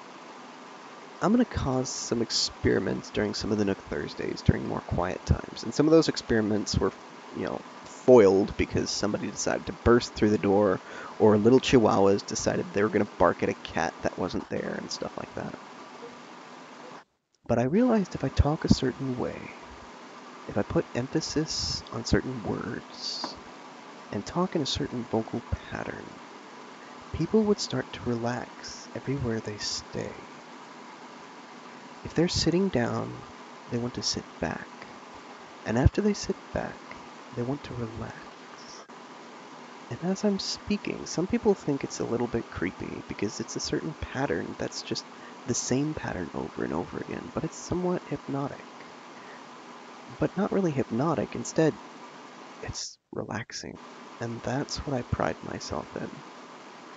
As soon as I start talking like this, and I have been for the past couple of sentences actually, and if you've noticed that you've gotten slightly more relaxed during these conversations, during this time that I talk like this, I follow a certain pattern where I go from high to low in my vocal tones. And I usually try and stay towards a flatter end, a flatter note as I speak. Sometimes you'll hear me go a little bit deeper, trying to put more emphasis on certain things. But as I'm telling stories, sometimes I get them hyped up a little bit, but in a way that's more relaxing. And that, after the hype, I usually like to try and calm it down. Like after spooky stories now, you see me talking about getting relaxed. And just even saying the word relaxed starts to get people relaxed during the stream. I'm not saying like I'm trying to control people or anything, that's just weird and messed up. I'm just glad that I'm actually able to help some people relax a little bit, because this world is a very stressful place. Be it an adult, or a teenager, or even a little kid. I like to try and sound as smooth and comfortable as I can, because what I'm really doing is I'm trying to help people feel loved. Not just relaxed, but loved. I talk about a little bit more about things that people don't really want to hear. Or rather, things that people think shouldn't be heard. For instance, I really talk this way, and I really enjoy when Mika comes into the stream.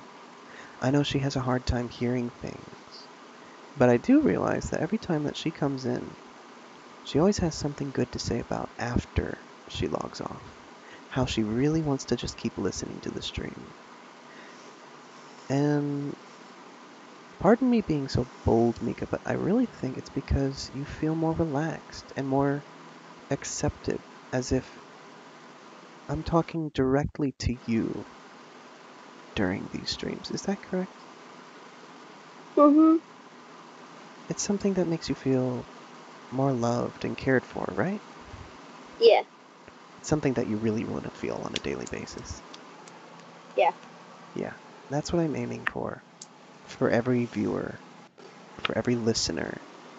And I know it's hard for people to listen to live streams for hours on end, but one of the ASM artists that I have subscribed to, her name's Pomo ASMR. She's a Korean ASM artist, I believe. And she does some live streams, which is a compilation of several other past ASMR videos that she's done, but she never really does a heart-to-heart talk with viewers or somebody that's on. And I don't have the chat for the thing pulled up here, and I know my brother Shane was listening earlier. I don't know if he still is. But regardless, I really want to put out there during the Nook Thursdays that I want to make videos that make people feel more relaxed, more loved. But I can't exactly do that on a normal video because I need to work off of people. I need somebody to say something during a conversation where they're laughing and whatever.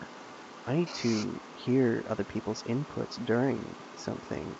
For instance, earlier I was asking Mika questions just now, and I got feedback. That's kind of what I need during videos. And I think that's just the air conditioner on her end. Do you have the air conditioner or something running, Mika? Yeah, air conditioner. That's what it is. So it's not really static, it's just the air conditioner. It's background noise. It's fine. That's perfectly fine. So, originally this was supposed to be Nook's Spoopy story featuring Square-PuP. And this is the live stream that we were supposed to be doing. Square-PuP's gone, and I'm not exactly talking about Spoopy stories anymore. Didn't even start off. For the past like 30 minutes, in the first beginning part of the video, it wasn't even spooky stories. It wasn't spooky until I decided to actually start doing spooky stuff. Because some spooky stuff has happened to me in life. And I know I'm not always going to be alive, so why not share some stories with people? Stories that they can remember, or stories that they kind of want to forget sometimes. And that's fine with me. Whatever I can do to help people feel more relaxed and loved in the world, I'm generally going to aim for that, with certain restrictions, of course. So, I guess now I'm just going to talk for a little bit longer. This stream's been going on for a long time now. It's almost time for me to go to sleep at about 12 o'clock. And I don't know, I applied today for a kind of like a job hosting place in the town we're near, and they said that they were going to give me a call whenever the person gets my application. And supposedly there's some jobs that they have waiting, and I've been looking for a job lately because since the move I haven't been able to get a job. I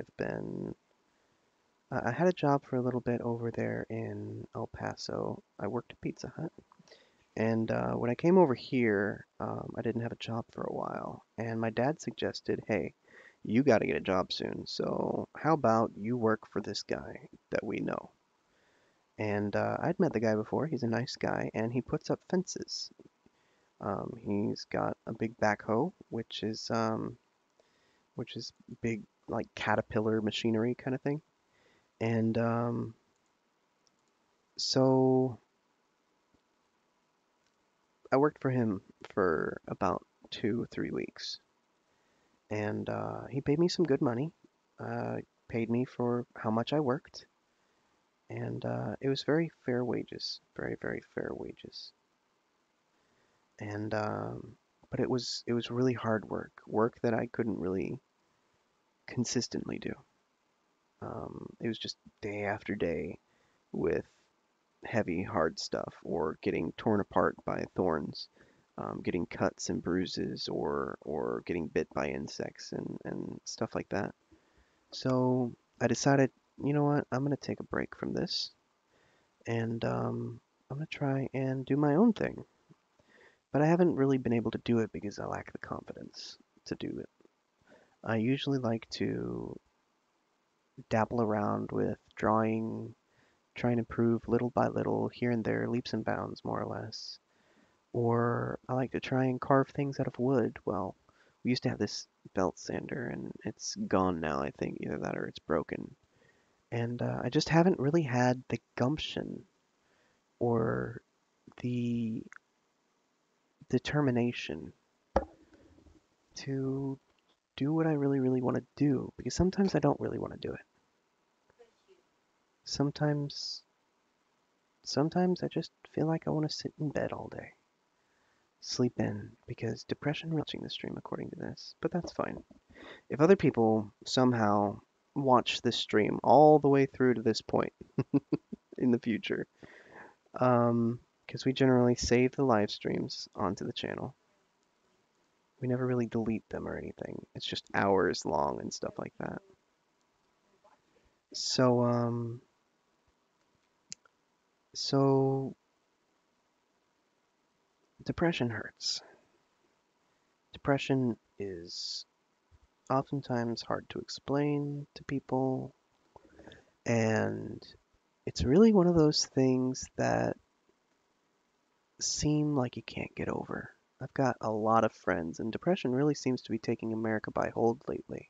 I know I have depression. I'm not clinically diagnosed with depression because I've never actually gone to the doctor or psychiatrist to be clinically diagnosed with something.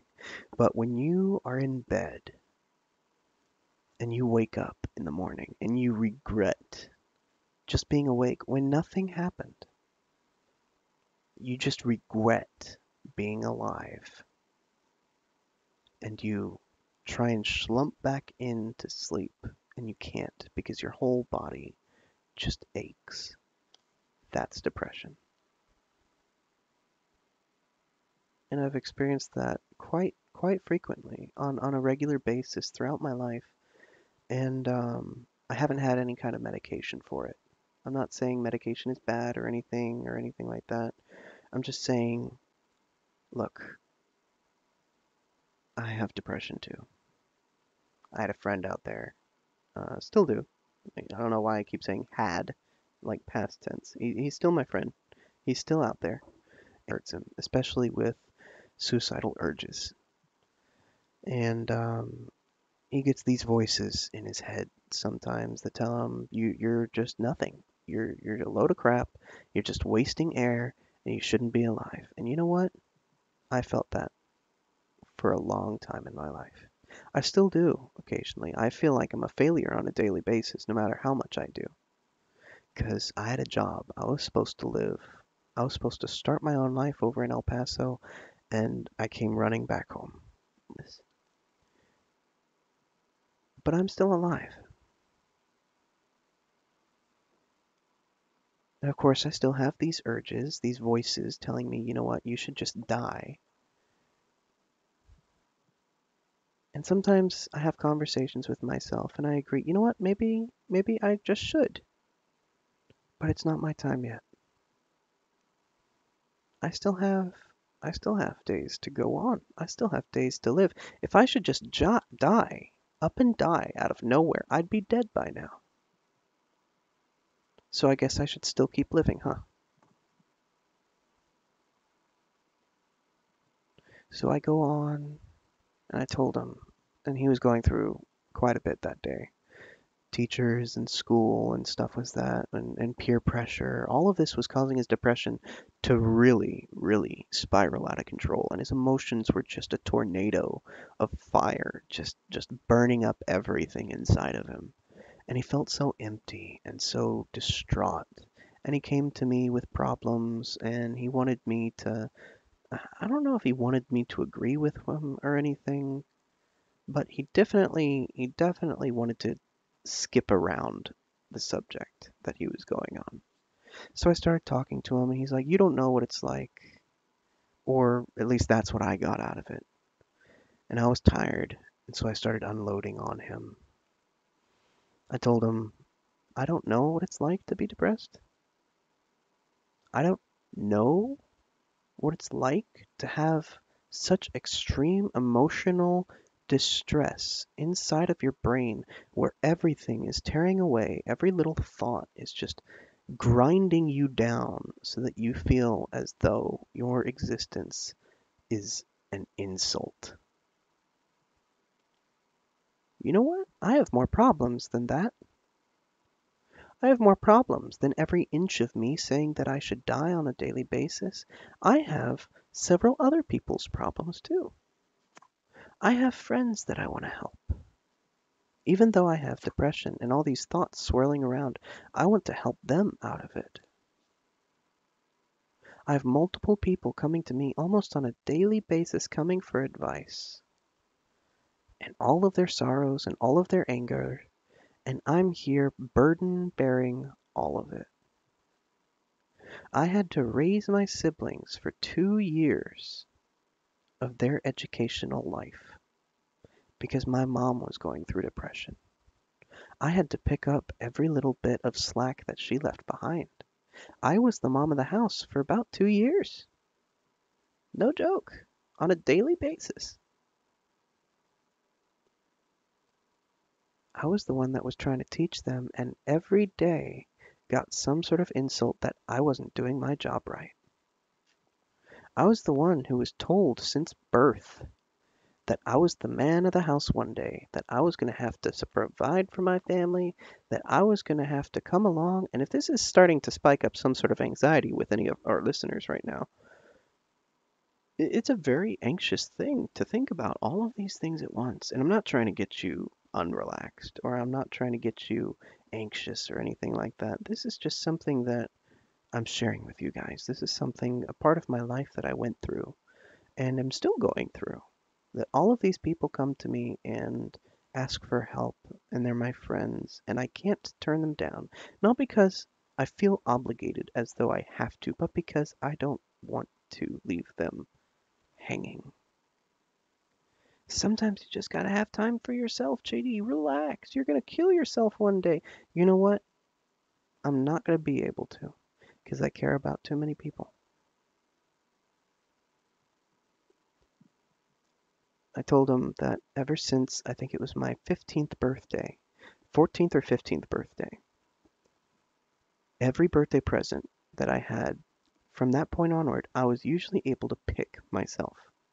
Be it a toy from Walmart, be it a Lego set or something like that, or a video game, or even a night out to eat. My favorite place to go for my birthday was Hong Kong Buffet over in El Paso. Every year I would aim for that, and if I couldn't get that, I would ask for something smaller. But everything that I asked for, I wanted to share.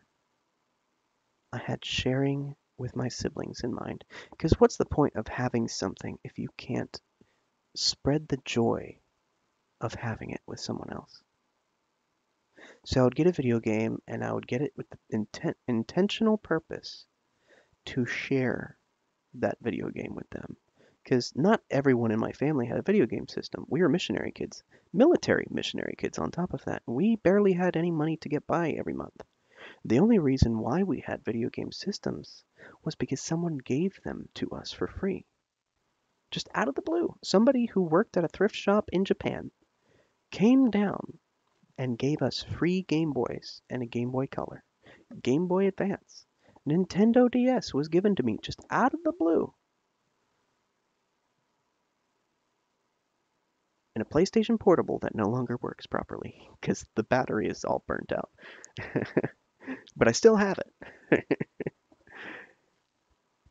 And all of these things were gifts. And I wanted to share with everybody. I wanted to make everybody happy. So I made a schedule that everybody signed. All of my siblings signed this schedule. We still have it. We found it after we got back from El Paso. We found it. And it was like a contract that everybody was allowed to play this system at this time. Well, after Shane got a job, he decided, you know what? I'm going to buy my own PlayStation 4. You know what? I'm going to buy this game system. You know, that kind of thing. And so the schedule wasn't really needed anymore because he was either off to work and we'd basically, play tag team or team matches on Call of Duty or something like that. And then when he got home, we were all gamed out at that point. But back on track with the depression and everything. We didn't have much. And so usually when I got something for my birthday, I wanted to share it with everybody. Be it a nice night out. I mean, enjoying dinner with your mom and dad is fine. But having all the rest of your siblings around enjoying a Chinese buffet, that was happiness for me. My siblings were bored because we didn't have any new games, and then that year came along, and my birthday present was a new video game, and everybody was like, wow, and everybody got their own slot, their own save file. I got the Wii U, and I was debating when I got it, because I got this thing at Walmart when I used to work at Walmart, and I got this 75% discount off of my entire purchase for working Thanksgiving and Black Friday at Walmart. All right. So who is this on? Someone's going to sleep. Anyways, I hope you someone on Skype. I forget the name already. I'm not good with remembering names. But anyways. Okay, good night, Mika. You have a good night. All right. And so I would I was debating on getting a PlayStation 4 and all the T-rated games that I wanted, like Final Fantasy and stuff like that, or a Wii U with all these kitty little Nintendo games that my siblings would be able to play. Because we had a rule at our house that certain people weren't able to even watch other people play certain rated video games. If there was anything about zombies or killing, you had to be an adult if you were going to play it. And you had to play it alone where no one else was going to hear it or whatever. Because some video games had language and my mom did not like language. She still doesn't. She oftentimes on the couch, if there's a program that has one cuss word, she'll often raise a red flag saying, if there's another cuss word, you got to change the channel. And if there's another cuss word, we're going to change the channel. And so I decided instead of getting what I wanted, I was going to get the Wii U with Hyrule Warriors and Super Mario World 3D and all of these other really kiddie games like Nintendo Land and stuff like this. I hate Nintendo Land, but I still have it. And it's all these little mini games, and it gets so repetitive, and it's just playing on the Wii U it's like Mario Party, but Miiverse style. And I didn't realize how far deep I was until I moved. And I wasn't able to share everything with everyone else. Or no, it was before I moved. It was when I was over here in Georgia, and for my birthday, I had to work over at Pizza Hut. And I wasn't able to get anything to share with everybody. There was no cake, there was no dinner. It was like my birthday, the day that I was able to have everybody pleased, and I was able to see them happy all at once, was just over. Because I really cared so much about those people. I really wanted them to feel happy. I really wanted them to feel as though, they were loved, or they could have and share what everybody else was able to share with. So I was really, really, really sad that my birthday had turned into one of those things. And I don't know, it was just one of those things that got me really depressed afterwards. And when I had moved, I realized that not everybody has the same family life as I did. And some people look at things different ways. Some people, during family dinners, instead of having conversations, we watch TV. Or talk. It's just you just watch TV. You just watch TV as you eat food, and that's about it. And I was really, really weirded out by that at first. But I realized that not everybody's the same. Not everybody has the same life story as me. And some people don't realize how much of a difference speaking softly does. Because I still suffered from depression at that point. I was still suffering from depression when I moved. I didn't want to get a job, but I knew I had to. So I kept striving forward for it, even though every cell in my body was telling me, no, it's not worth it, you know. And still, even now, looking for a job, I mean, I had a job over in El Paso. It was Pizza Hut. And now that I moved, I don't have a job anymore. And I'm being told by my own dad, I need a job, that I'm doing something wrong if I don't get a job and provide for my family, my future family.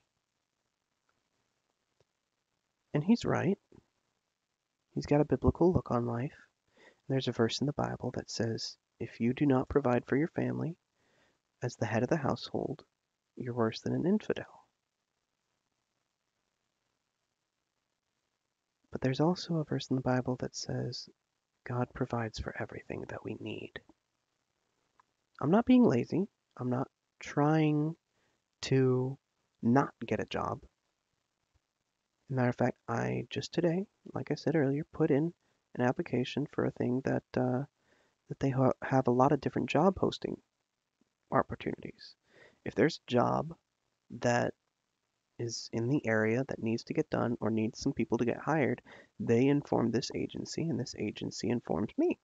Well, that's if I get accepted by it. So I'm still trying to get a job. And it's a lot of stress. It's a lot of anxiety. I mean, my sister, she comes home and she discovered that she had lice for the first time in her life. And life is stressful for her too. And she was so anxious, and I could feel every ounce of anxiety that she was putting off.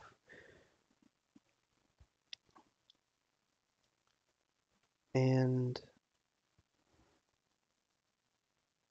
I don't know, it was just,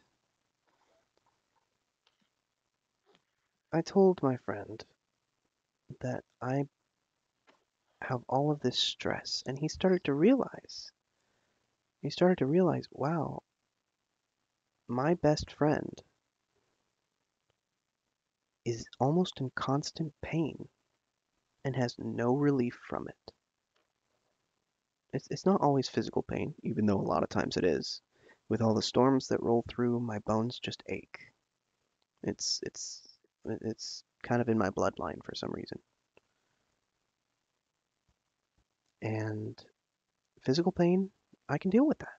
You know, I had a cut behind my ear, and whenever I wanted to move my neck, it wanted to tear open again. And it hurt. Physical pain is nothing, but mental pain and emotional pain,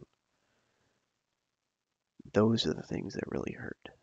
And I let him understand that I go through the same pain you go through every day. You have a family that you think doesn't love you. Well, guess what? They do. You have all of these voices inside of your head screaming at you to do something, but they're not making you do anything. You get to decide what to do. You get to decide to listen to those things screaming at you, or you get to decide to have them listen to you. I'm not saying I found the cure to depression, because it's constantly with you, no matter where you go, no matter how you go about it, it's still going to haunt you till the day you die. And that's what I have. I wouldn't call it a curse in this instance. As a matter of fact, I would rather call depression a blessing for me. Because not only am I able to relate to other people who have depression, I'm actually able to help them with it. Because if you get a doctor that has never had depression, or says they got cured from depression, they don't really know what depression is. Who are you going to trust? Somebody who has actually fought a fight and won? Or somebody who just says they know and never experienced it at all? And that's the thing. A lot of times, people don't know what depression feels like unless they have it. My little sister, or one of my other little sisters, I have two. She says, "Stop! You're giving me anxiety," and it gets Amaryllis really, really upset at times because she has clinically been diagnosed with generalized anxiety disorder. It's this point in her brain that wants to blow everything out of proportion. I put sodas, a 6-pack of sodas. You know how they come in like those canister kind of things with the plastic around the rim that hold them all together? Well, I had one of those and put it on the edge of our cart. It just kind of holds it better, in my opinion. So you split the sodas in half, more or less, and they're still being carried by the plastic, and you put them on the very edge of your grocery cart. She was thinking some sort of world-ending event, over exaggeration, some sort of massive thing would occur if the sodas would come off. For some reason, what happens in her brain? This is the process. What happens if one of the sodas fall off of there and burst on the ground, spraying around like it does on TV, rocketing around, hitting somebody on the head, and that person gets a concussion and falls down onto the floor, and the soda causes people to slip on the floor, and they crack their skull open, or some sort of gruesome event occurs, and I'm like, no, the soda's not going to fall down. She was starting to really get anxious, and her brain just does this. And her brain has this thing. It's because that's the way her brain works. It's a piece of her. If you have GAD, generalized anxiety disorder, you know the feeling of what I just told you. Some little thing. What happens if you start chewing your pen and then the pen breaks open and explodes in your mouth like a grenade, and then you get some sort of poisoning from the ink, and then you start drooling black, and people start thinking and what happens if there's some sort of like sterile virus or something inside of this ink that you are now causing the zombie apocalypse to compass about the world around you?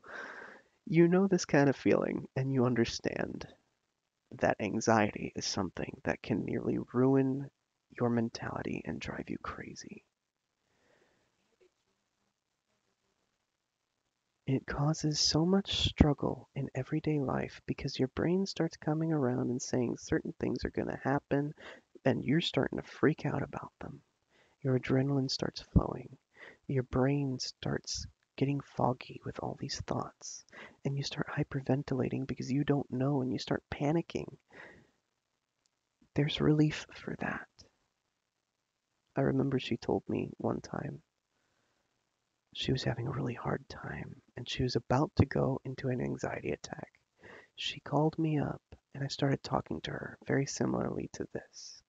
And I started to talk to her and tell her that it's okay, that all of these things rushing around her brain that don't make sense yet make sense at the same time, it doesn't really matter. These are just thoughts. These aren't things that are actually happening. These are things that you can actually start to calm down with. And she started to calm down. She was about to go into the anxiety attack, hyperventilating and everything. She was almost mentally breaking down, and I talked her down from it. And nobody had ever done that for her. Nobody has ever been able to do that for her. She has a big phobia of needles. And I was there, able to sit with her during a blood test. She was edging on this line. I could see it in her eyes that she was about to break down, but every time she was looking at me and I was telling her to focus on me, she was actually able to bear this fear of needles. We got the thing done. She only shed a few tears, and she never went to hyperventilating. She says that is the smoothest appointment that we have ever had before. Usually I start breaking out crying and screaming if someone stabs me with a needle like that. And she's had therapy for it, years of therapy. And I was actually able to help her for the first time, to help her not start screaming when she was having blood drawn. Her therapist prescribed her some medication and told her, hey, this medication is going to help you. And it did somewhat, but it didn't really. In college, you need full mental awareness. And the medication was causing her brain fog.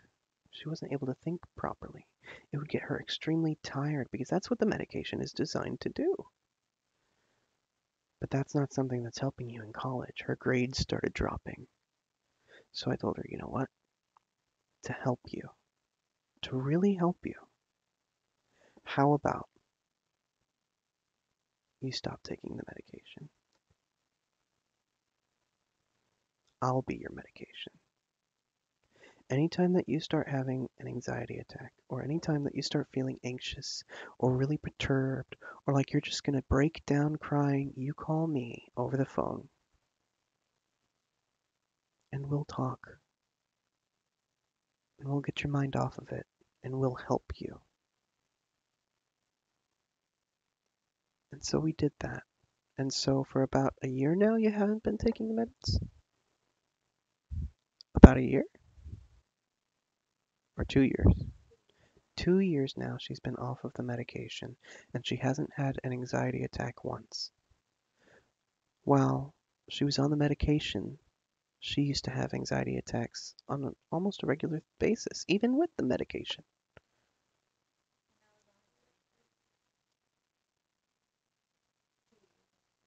So being able to cause somebody, being able to allow them enough relaxation so that they can feel as though those things, those disabilities, those mental disorders aren't weighing them down, it gives them a new hope for life.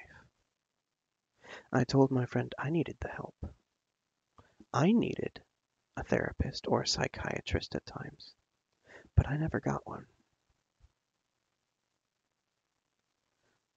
Oftentimes, I need mental help, but I don't have that luxury. I don't have that privilege. I am me. All I have is God. And that was the biggest thing. When I say, anytime God helped me out with this, it's not because I'm a religious person. If anything, I'm probably the least religious person I know. I don't read my Bible on a daily basis. I don't pray on a daily basis, even though that's supposed to be a thing. I'm not religious. But I wholeheartedly believe that God is God. That God can and will and does help us through the hardest times in our life. But that's the word, help. Not takes over. He doesn't control. He doesn't wipe away all the problems like it was just a dream. Help. That means we gotta do stuff too. That means we have to put forth some effort. He's not just gonna whisk us away like some sort of superhero. You think he did that when he came down and died on the cross? Sure, he committed miracles.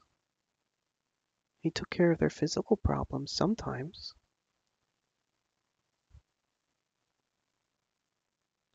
But the real thing was their soul. And that's the core of every human being is their soul. And that's the thing that I'm really trying to take care of, too. I really want to help people's souls.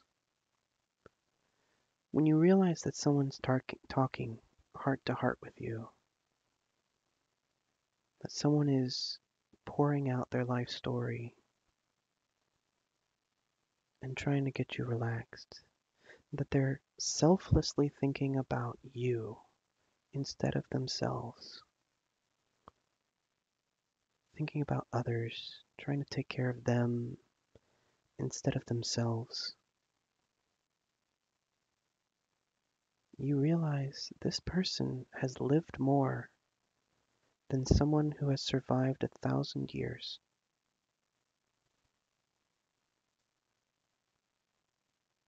This person has truly lived. They didn't just exist. They didn't just survive. They didn't just make do. They didn't step on a few toes and now they're mending their ways. No, these people are literally trying to help others. But that's still the word. Help. You can listen to this stream over and over and over again. You can record several others in the future. I plan to make the Nook Thursdays, where for at least 30 minutes I live stream and talk about some subjects that some people want to hear about, or sometimes some subjects people didn't know they needed to hear about. In a nice, relaxing fashion to get you to think, to get you to realize, to get you to maybe understand if you want to. You can listen to that over and over and over again, but it's not going to do the job for you. Oftentimes, you're going to have to try and trudge forward yourself. And with depression, that's hard to do. But I'm the one talking with depression. I'm the one who didn't want to do the Nook Thursdays today. Amaryllis was like, come on, tell your spooky stories. Do this. Come on, talk. It's not the Nook Thursdays without the Nook. You know what? You're right. It's not really the Nook Thursdays without the Nook. And I'm your host, the Nook. Have you ever wondered what the Nook means? My name that I made for this fursona, as some people call it, the Nook, is an amalgamation of all the different imaginary figures and characters that I made, inspired by myself, from different fandoms, put into one character, the shape-shifting tanuki called the Nook. Tanukis in Japanese lore, well, at least the really old tanukis before Japan ruined them. The old tanukis were yokai, or little spirit animals, more or less. They were things that were mischief makers. Innocent mischief makers, though. They weren't things that, tried to hurt people. They just played little pranks. And they were able to shapeshift. And to me, it just sounded interesting. What happens if one of them decides to go against all the social norms and help people instead of prank them? And I still kind of like to make some mischief here and there in real life.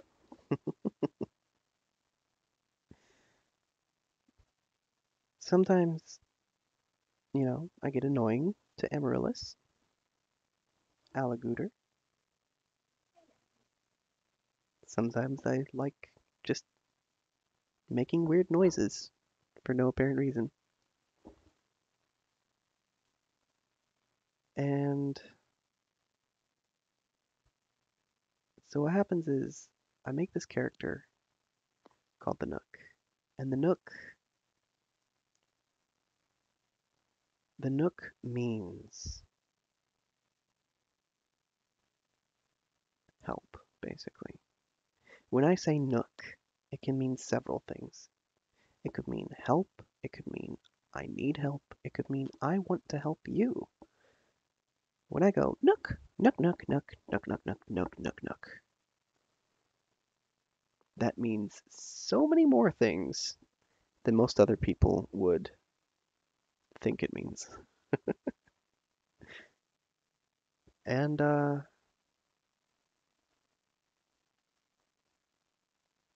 basically it means what it needs to mean. With me being me.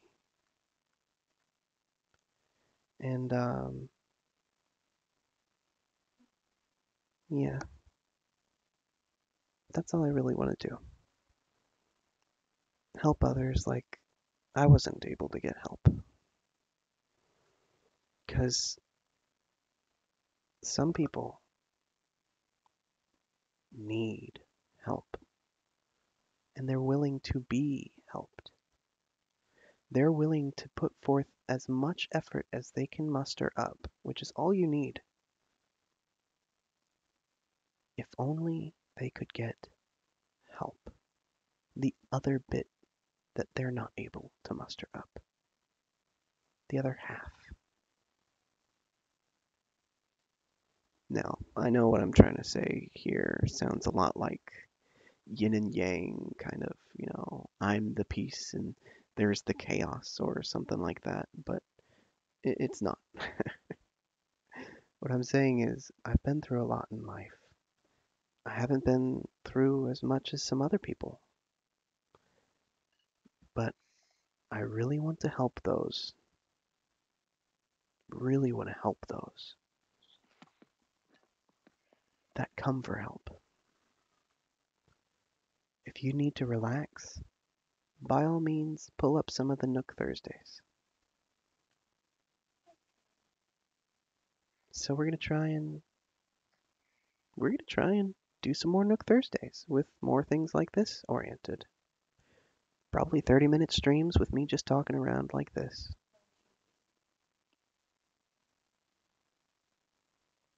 I think that's going to be the plan from now on. That way, if by any chance someone on the worldwide internet hears about the Nook Thursdays and they have depression, they can hear about me talking about all the times that I was so depressed, and they can get some hope from it. They can get a little bit of help. It's not going to be major motivational stuff, although it can have that effect. Really, it's a broken person talking to more broken people. But even broken things get fixed. They'll still have some cracks in them, but they'll be fixed. Yeah.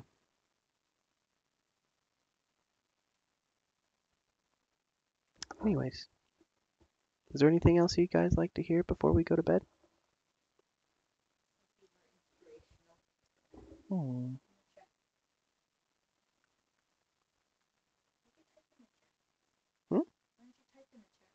Because it's distracting. I can barely do two things at once, even though I crave to do more than two things at once. I have to be playing at least 3 games, one on my computer, one on my mobile, and one in my brain, in order to be fully pleased and feeling accomplished in any kind of game situation. Yeah. So, oh, sad art of me? Put that up.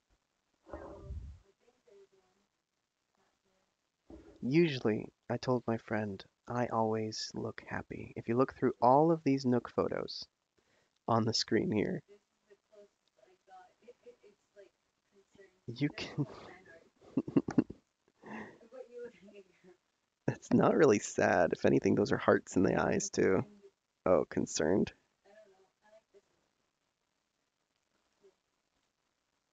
Yeah. They got my eyes right. I'll tell you that.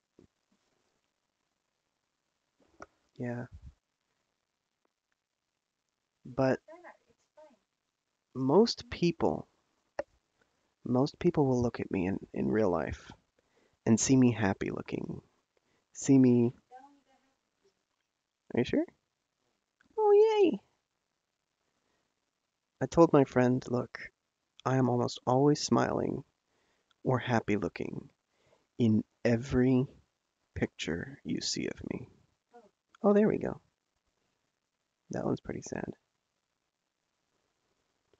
But really, on the inside, I'm dying. I have so many things crushing me. I put the weight of the world on my shoulders, even though I don't need to bear it.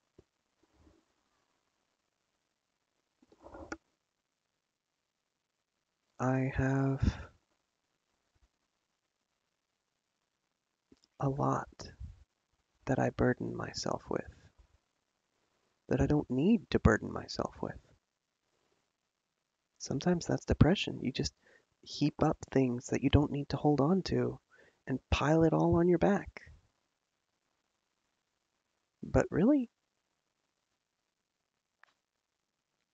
you don't need to. Yeah, I like that one a lot.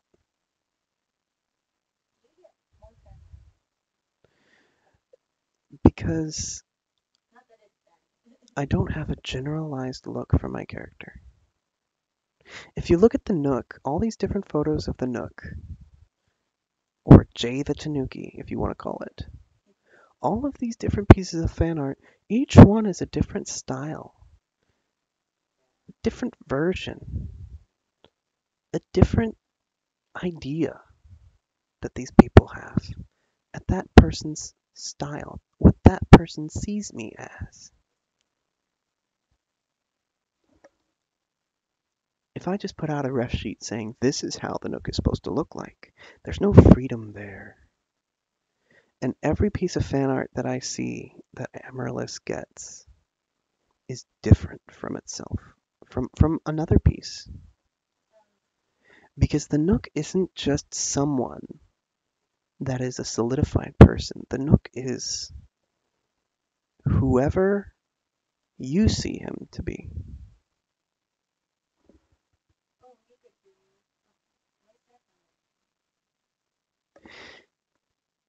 A lot of people, I like that one from Mika. Shout out to Mika. I absolutely adore that one. I see, uh, it's just the Nook riding a freaking griffin. How amazing is that? It's just a flying griffin with the Nook majestically flowing on his back. I mean, that's just, I love it. Absolutely love it. And Mika drew that. I absolutely love the way some people see me. And not just my character, but me. Because, I mean, what is a character but a piece of me? And I'm different to everyone. And I'm seen differently. And when they draw me fan art, I'm able to see what I look like through their eyes. And almost every single time, I look happy. When in reality, inside of me, my heart is shaking and breaking down on a daily basis, getting heartbroken and shattered every single day because of this depression, because of this burden, or because of someone else's burdens. I told you guys earlier on the stream, telling Becca how I seem more like an empath. But if there's one thing that makes me feel, it's sorrow, and sharing someone's sorrow and pain. And I don't want to be known as a sad person, and obviously through the fan art I don't look like a sad person. But sorrow is definitely something I experience. Pain and emotional pain is something that I experience. I'm not happy all the time. And a matter of fact, in real life, a lot of people call me a pessimist. I call myself a realist, but they look at it like I'm a pessimist. And that's okay. Maybe I am. In my own eyes, I'm different from what other people see me as. That's why I like the fan art. Yeah. And Amaryllis has a hard time not buying art of of Saffron or me. Trying to get commissions and stuff like that. But the thing is, if you guys are out there listening to this stream, if you guys have any kind of questions, have hardships that you'd like to share that you got over, or maybe some that you're still struggling with, go ahead and put them in the comments section. Maybe not during the live stream, maybe on the residual video with the comments section instead of the live stream chat. Go ahead and, give me some ideas, or tell me what you want to hear. Maybe help, or maybe what do I think of certain subjects? Because I'm always going to give you what I fully believe. I'm always going to be telling you the truth.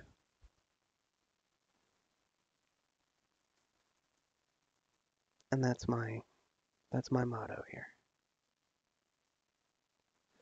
So from the Nook to you,